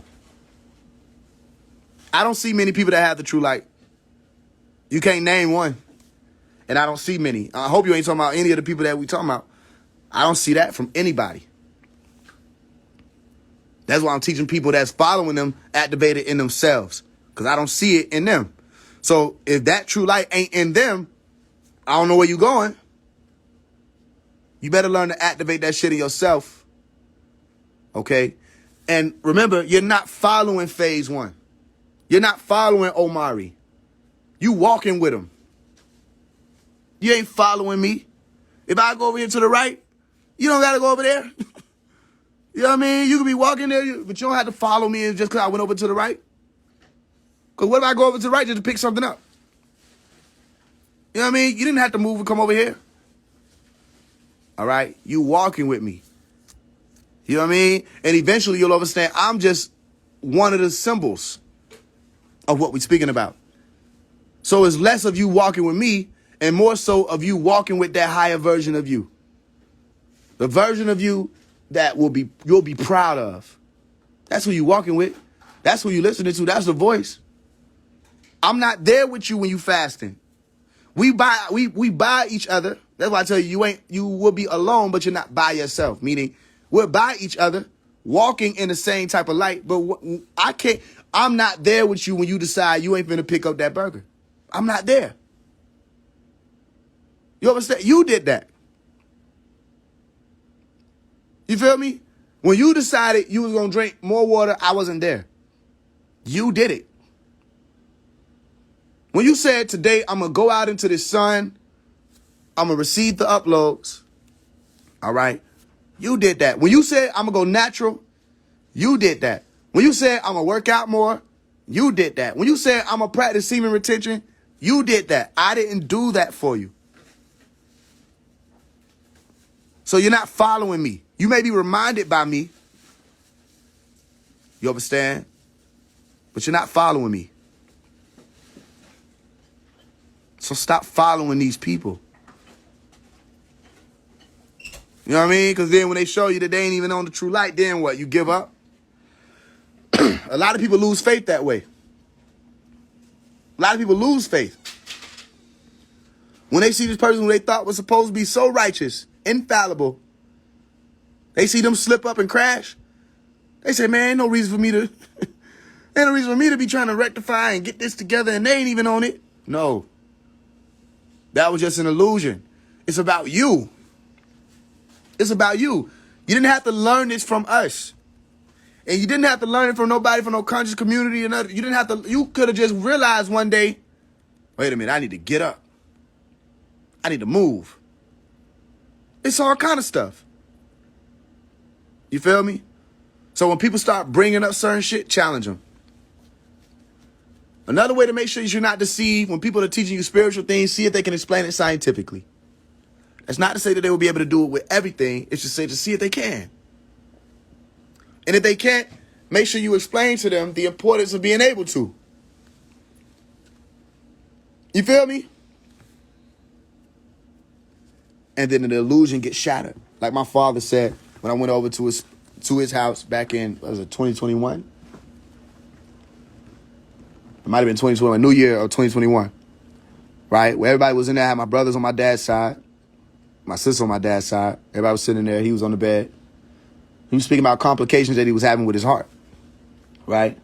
And everybody was there. We supported him, talking to him. We reminisced. Everybody talking about, old times. And then one of my brothers made mention of the fact that I was still speaking on Malachi. That I would still give love to Malachi. And everybody was like, yeah, I noticed that. They're like, yeah, that's crazy. And I responded to them. I said, because I ain't no Peter. You understand? And my dad was like, He said, I felt that. I said, I ain't no Peter. You feel what I'm saying? And what I meant by I ain't no Peter was to say, I'm not somebody that's going to claim that I'm going to be there till it's over with. Right? And I'm not there. A lot of people think that they still walking with Pops and don't even realize that some people have been led away from him. And you think just because it's coming up on an organization that's claiming that they still with him, that they with him. No, a lot of people are being led away from him. Same thing they did with the Honorable Elijah Muhammad. Same thing they did with everybody. You understand? Somebody else come in and try to lead you away from what the true teaching is. Or the true teacher. So you ain't even in tune. So I said, I ain't no Peter. And when everybody had left, my father called me back into the room and was like, yo, I remember when you said you wasn't no Peter. I just want to let you know that was real heavy. And he said, and I felt the spirit of Yeshua come through you when you say that. And he said, one day, he said, I can see that you're going to be the person who has everybody laughing. Everybody's going to be able to laugh. He said, and we're going to be free. He said, the illusion is going to be shattered. The illusion will be shattered. He said, you're going to shatter the illusion. You understand? Okay, so then what can they do, y'all, when I step on the scene? What can they really do? They all do the same shit. They glitch. All right. So what I be telling y'all to do? Hey, y'all better pay attention to them. Watch. Listen. See what I tell you? Okay. So if I leave and I come back and you still here, that's on you. If I leave and I come back, you still over there with them, that's on you. All I'm gonna be like, okay, cool. Interesting. That's cool. All right? And I let people walk. And then one, like, it's so crazy because Pop used to do the same, he used to do the same shit. I wasn't even there, y'all, for a lot of this shit. But sometimes be having to reflect and say, damn. You feel what I'm saying? I'm doing a lot of shit that Pop was doing. Right? He said, how you teaching using English? How you asking that question? Using English? Why you ain't hum that question through the phone? Listen, the games is over. Everything you could throw already been thrown. You feel me? If you want me to say the same shit in Hebrew, then let's go learn it. Let's waste time to say the same exact shit in Hebrew. Now, I'm not saying don't learn the language, but I'm saying, like, what the fuck do y'all think this is? What do y'all think this is? Somebody talked in hums? Or they're speaking hums right now? Speaking hums. You know? It's just, stop playing games and I won't play. Stop playing games, y'all. It's getting realer. And when you hear me say it's getting realer, I mean that. Meaning, less of the facade is able to stand the more I speak. I'm not saying I'm the smartest or wisest or none of that shit. I'm saying that less of the facade is able to stand when I speak. Let's see. Let's see who stand up to the test of times. You understand? No, listen, I know that I wasn't alive. That's the truth. Consciously, I don't remember. That's the truth. You understand? I know that if I get thirsty and I put water in my body, I'm no longer thirsty. You know, actually, when you say it's like I know now. Okay, I get it. Because it's like one of them programs that just reappeared. It's like everybody that want to come and, like, why everybody that, like, kind of challenge me, why y'all don't be knowing you're yours? But if I put water in my body and I'm thirsty, I'll be quenched. You understand? If I'm hungry, I put food in my body. Okay, I'm full. I'm fulfilled. These are things I know. So there are things you can know. There are a lot of things you can know. And it's based off of what's able to be done with that knowledge. That's why I say not just knowledge, act knowledge. You have knowledge, okay, that's one thing. Now you have to act knowledge, meaning you make active that knowledge and do something with it. Do something with it. Do something with it. Listen, I'm not competing with that nigga out here. You know, that actually is like, if I were to feel like that's something I needed to do, I don't even got to do that. I'm not competing with no nigga out here. If I was going to compete with the master, I'd compete with the master. I'm not competing with none of y'all. That's why when I said in the song, somebody ain't no competition, like I'm in a bit to compete or something. Like, nigga, what the fuck? Why would I want to compete with 19 keys? I wouldn't want to be a 19 keys. I wouldn't want to be what these people are. I'm grateful to be who I am. I wouldn't want to be you. I'm grateful for the experiences I've had. I'm grateful that I don't just talk about extraterrestrials. I really have had encounters. I've seen some amazing shit. Taught people how to experience some amazing things. I'm grateful. I'm in a great position that says, wait a minute. I can decide to shift my brain around. You understand? And I'm teaching other people to do it. And not just to learn about it, to really do it. I'm grateful for that. So, and I'm not saying there's no competition. There is competition. I'm not in this bit to compete. Y'all competing. Y'all niggas competing. That's why they'll be on live with each other. I'm not the competitor. I'm the one who unplugged the game. Take my controller. Leave. I'm a sore loser. I blow it down if I don't win. What are you talking about? So I'm not playing them games. No, it's not that. It's not that. I say, this is my controller. Here he go. Yeah, here I go. You know what I mean? I'm the nigga who goes silent. You see me snatching cords out. This is my shit. You know what I mean? That's why I said they think if Faye want to travel, that mean that he be gone. When I say I ain't going, I ain't going. I'm not one of them. You feel what I'm saying? No. I don't need just a bunch of words thrown at me. I don't need just a bunch of motherfuckers just saying a whole bunch of shit to me. Tell me where we going. All right? And then I have no problem. You got a plan? Oh, yeah, I'll get behind it. A real plan. But your plan ain't big enough. So then all that's left is God's plan. And who is God? This nigga named Omari, because that's what it means. That's all that's left. Man plans, and I be laughing like a motherfucker. Because that ain't enough. You know? So it's a whole different type of game. I ain't on what they on. You know? That's not to say that they ain't on shit, but I'll say they ain't on shit. But I'm just saying, if they on something, let them be on something and let them prove that they on it. With whatever they've obtained. You understand? If you have $100,000 and you supposed to go out with that $100,000 to buy somebody a gift, I don't expect you to get the same as that shit somebody with $100 can get. You feel me? I expect you to be able to do more with the resources you have.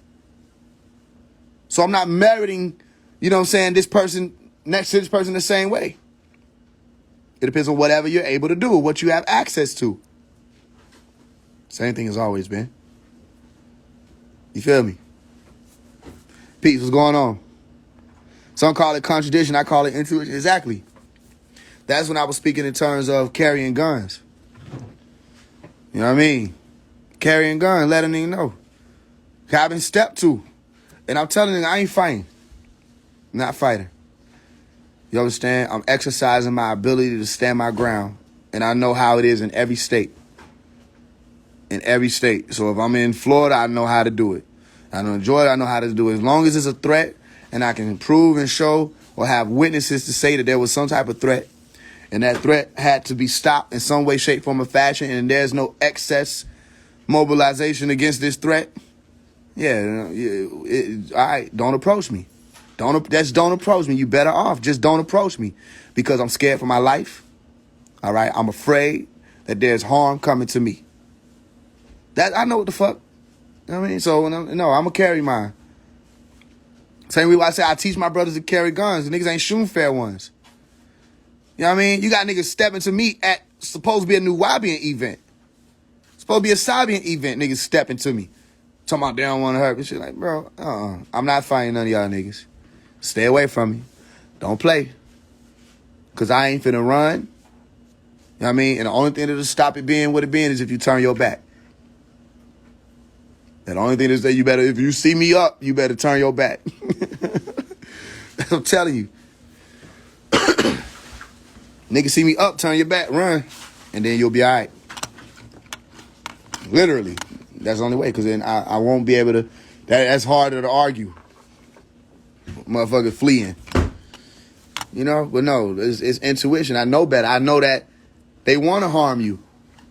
They want to kill you. They want to eliminate you. They get rid of you, then it's over with. Okay. They can continue painting their illusion. Same thing they were trying to do with Pops. You know what I'm saying? But with Pops, they ain't see he slipped something. And they ain't see him do it. Before he went in, he slipped something off. And I was wandering around on Tom and Ray, and I picked it up. it became a part of me. Shit went into my body and had a whole bunch of uploads, downloads, and explosions, and bam. Next thing I know, I say, I'ma fight. Little bitty ass niggas, why he gonna fight? I am violent. What are you talking about? I don't come off as violent. I'm violent, and I'm peaceful. You know, I'm whatever I need to be. But I'm violent. So no, I don't come off as violent. I'm violent, and I'm peaceful. You know, I can't be one or the other and be able to be balanced. You don't see what you're looking at on the screen? I'm chaotic and I'm tranquil. And I know when to use what. So if I'm violent to defend myself, then I'm gonna be violent than a motherfucker. To defend myself. I'm not going around attacking people for no reason. That's not how I was built. Are you with me? It's never for no reason I'm going to say some shit. I'm violently peaceful. I tell people, say, how you doing? I say, I'm peacefully at war. I tell people that. I'm peacefully at war. And when I tell you that, what I really mean is I'm in deep thought. That's what happens in the brain of somebody in deep thought. It's a peaceful war. I mean, likened unto the holy war that they call the jihad. The external, which is also internal. You understand? So the bottom line is, was Jesus violent? I wasn't there. I don't know. I wasn't there. I don't know. What do they got to do with anything? I'm not Jesus. I'm not the nigga from the story. So, okay. Then, what? He wasn't violent. That wasn't even him. How about that? That wasn't even him. That was Judas. We'll be here all day, bro. That wasn't Jesus on the cross. That was Judas on the cross. That was Judas that got crucified. So Jesus was peaceful. Because he wasn't even getting crucified. What kind of peace are you on the chessboard? I'm not on the chessboard. I'm one of the players off it. I came from that chessboard, but I'm off it. Meaning I understand the black and the white. I know why it's a chessboard and not a checkerboard. I understand that the difference between checkers and chess is the king and the queen. Checkers is all about king. Chess, that queen is the most powerful piece on the board. You understand? And of course they still tie it back to the king, but the most powerful piece on that board is the queen. Are you with me? Now, Jesus was on the cross. He was on the cross. You got to read the Gospel of Barnabas.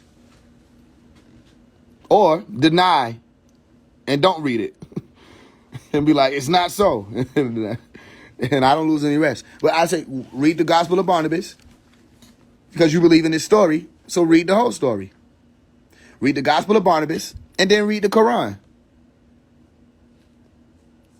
If not, then I'll say, I respect that you feel that you only got to read one piece of the story. You are a false prophet. So I take it as you're not going to read what I just told you to read. You ain't even going to test the spirit with the spirit? Because before you call me a false prophet, test me. Test me. Go do what I told you to do, and then however long it takes you, I'm not adding you, no. So the bottom line, y'all, is maintain your ability to discern. Maintain it. You understand? No, bro. Actually, I'll remove you. You say, add me ASAP. Maintain your ability to discern.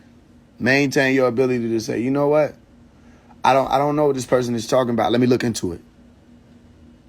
All right? And it can help you because eventually somebody bring you something, you really might have needed it, but you may not have wanted to receive it. It's not going to always feel like some shit that you're supposed to receive. Are you with me? So you may not always want to receive it, but if you go look into it, you'll be like, you know what? That's right, though. That is right.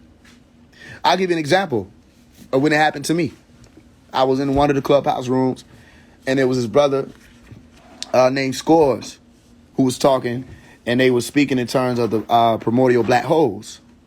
And I was speaking in terms of Nibiru, right? Which is the ancient Sumerian Nebheru, or this elevating or ascending planet, all right, who was supposed to be passing through our solar system at a certain point in time and does this on a certain amount of time, 3,600 years or 36,000 years, whatever, right? So I was speaking in terms of Nibiru. They were speaking in terms of the primordial black hole. But then he started explaining. He said, it seemed like Nibiru would be a black hole. And I said, nah, how can Nibiru be a black hole? And And then he started explaining it. He said, well, if it's that big and it has that much pull or gravitational pull, and they can't see it because it appears as black, all right, this could be a black hole. And I really had to put thought into it. I said, you know what? This nigga makes a good point, because how the fuck some shit gonna be that big and have that ability to pull in all this shit with it, and maybe it's a black hole? You feel what I'm saying? So I started looking into it and studying it more. And I said, you know what? There's a possibility that which we call in the Nibiru is actually a portal called a black hole. And it is controlled. Never thought about that. But somebody brought it to my attention, you know, which if I would have been shut down and do that ego shit, I would have never been able to draw that connection myself. So I still give somebody credit. I actually don't like teaching stuff without telling somebody where it even came from. Y'all don't even know who the nigga was, but I like to say that if you ever hear me teach about that, you know, I got it from somebody and I went to study it. You understand? So I could be wrong or it could be right. But what I'm saying is it was a good idea to look into. And it makes sense to me. You with me? So activate that. So that even if you don't like what somebody's saying, you think that shit don't make no sense, go look and see if it's wrong. Or go look and see if it makes sense. Right? That's what I'm saying. How can a planet be a black hole? Maybe it's not a planet. That's what he was explaining. Because that's the same thing I was saying. But he said, maybe it's not a planet. I said, I get what you're saying. I get what you're saying. So here's what I tell you for the person who asked that question. Go research primordial black holes and how they move across space.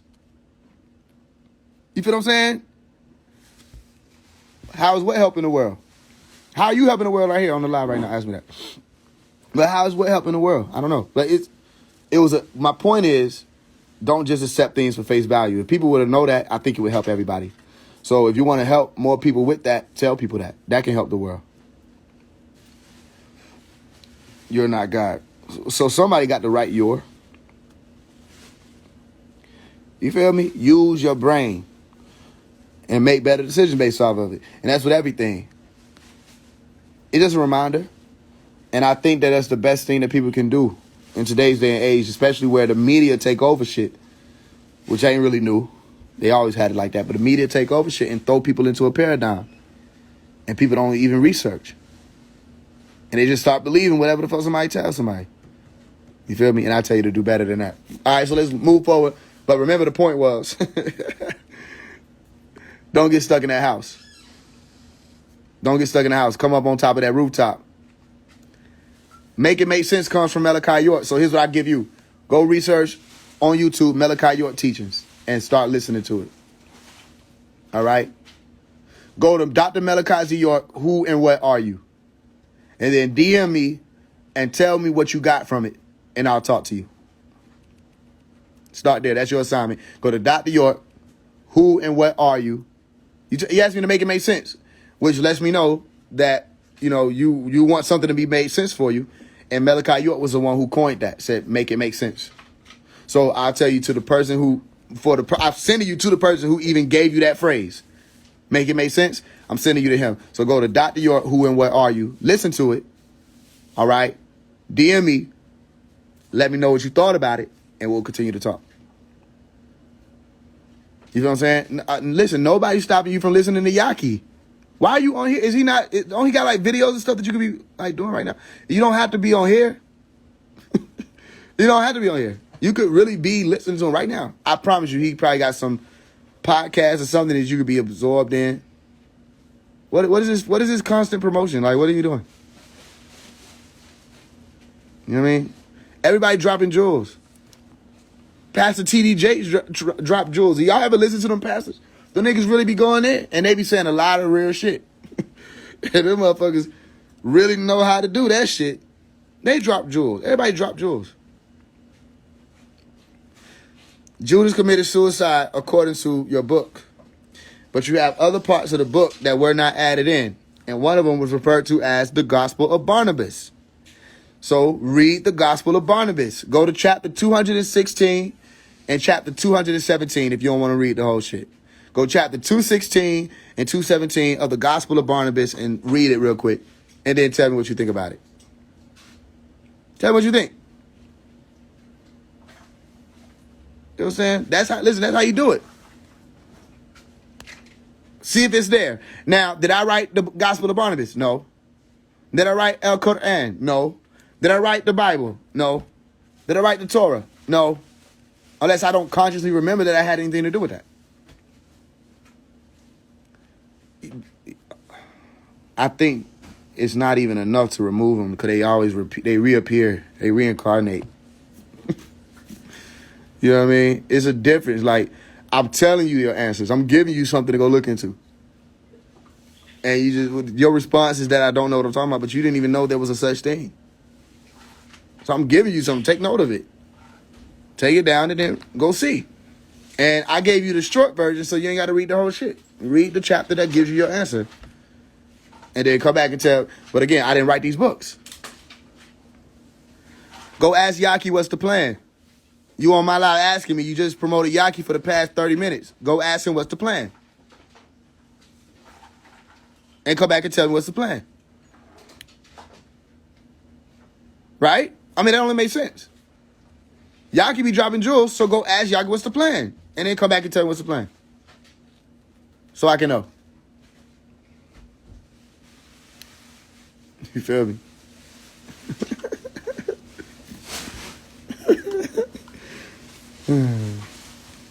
All right, so don't get stuck on the housetop. Don't get stuck on it. You feel what I'm saying? But nope, don't come down from it. That's my point. Don't come back down to grab nothing out your house. You got everything you need. Keep going up. Go up that ladder. All right? Keep rewiring your brain. Even if you slip, don't fall. All right? Grab yourself, gather it together, get back up, keep walking. You know what I'm talking about? It's a long run. It ain't going to be done this year. It ain't going to be done next year. It's a long run that we're talking about. It's a long run. It's like if you pay attention, you see the plan. If you're paying attention, you see the plan. I never thought about that. I done had people make offerings to get on the call, but I ain't never really put like, all this stuff be a little weird to me. Like, I don't know. I got to figure it out. I mean, or you can make an offering, just DM me and tell me something. I don't know. Because if there's anything you want to ask me, you can ask me on here. Or if you want to be personal, some people I know personally, they get them like individual up close readers and stuff like that. Other than that, I don't know. You can make an offering, but I ain't never put like hey, y'all, $50 an hour. You talk to me. Not saying it's a bad idea. I'm just saying I don't want to get wrapped up in all the bullshit. It's so much bullshit that come with when people do that. It's just so much bullshit. People stop really caring about what it's about. You feel what I'm saying? It becomes more about the monetization of spirituality. And I don't want it to be like that. But we'll see. Just message me. We'll get to it. We'll figure it out. All right, let's keep it going. Falling apart. They're leading people into the fire. Okay? Come out of her. When you finally get to that point, when we get there, what do we say? We don't need any of these things of this world. We're on the rooftop already. What do we have to come down and grab anything out of the house for? No, it's time for us to be received. Okay? Neither let him which is in the field return back to take his clothes. Okay? What are you going to go get? You won't have time to go and get anything. Do you see how time is speeding up? What are you going back to get? Let this world go. Let all of that lawlessness go, because they're not lawful. They're not full of law.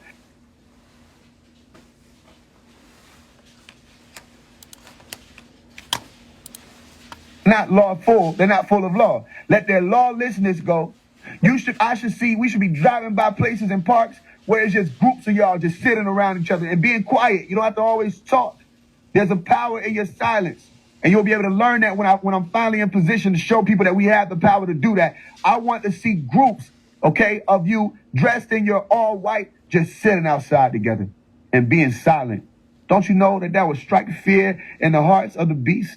Don't you know that they don't never even expect? For me to even say that is an irregularity in what they thought data was supposed to be playing out as in the algorithm. To even say that people like us who are melanin dominant people especially, okay, the ones who have caught the brunt end of the stick for their whole life, generations to come, they plan to give you more, okay?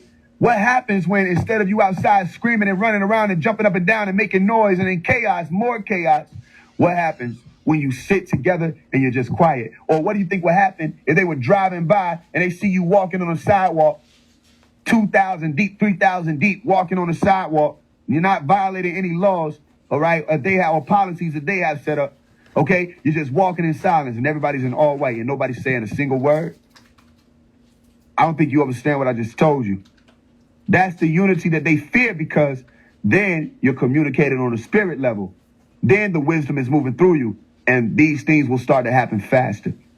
Okay? So it said, and woe unto them that are with child, and to them that give suck in those days, because imagine what would happen.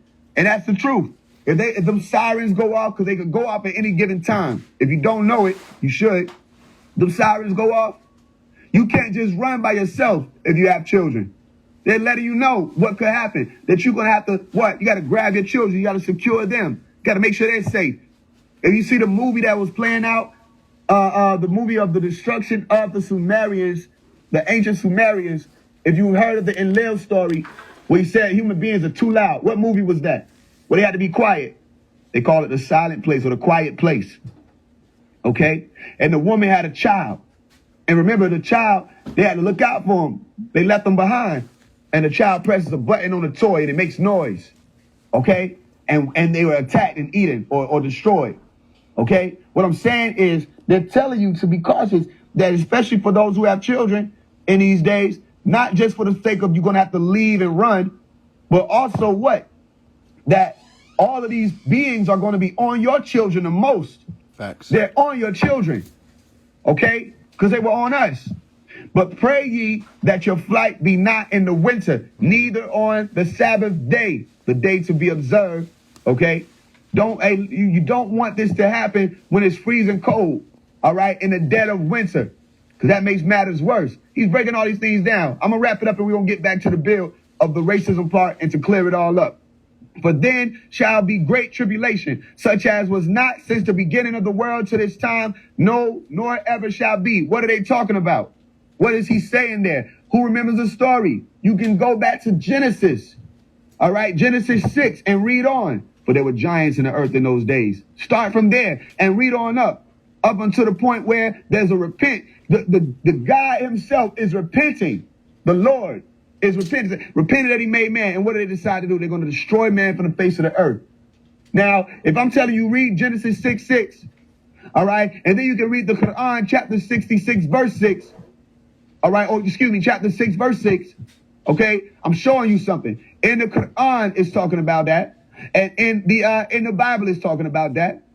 All right. That something was supposed to happen to the people who decided that they weren't going to honor, all right, the order, that they would be destroyed. And they said, except those days should be shortened, there should no flesh be saved. But for the elect's sake, those days shall be shortened. So what month is it in 2022? If you're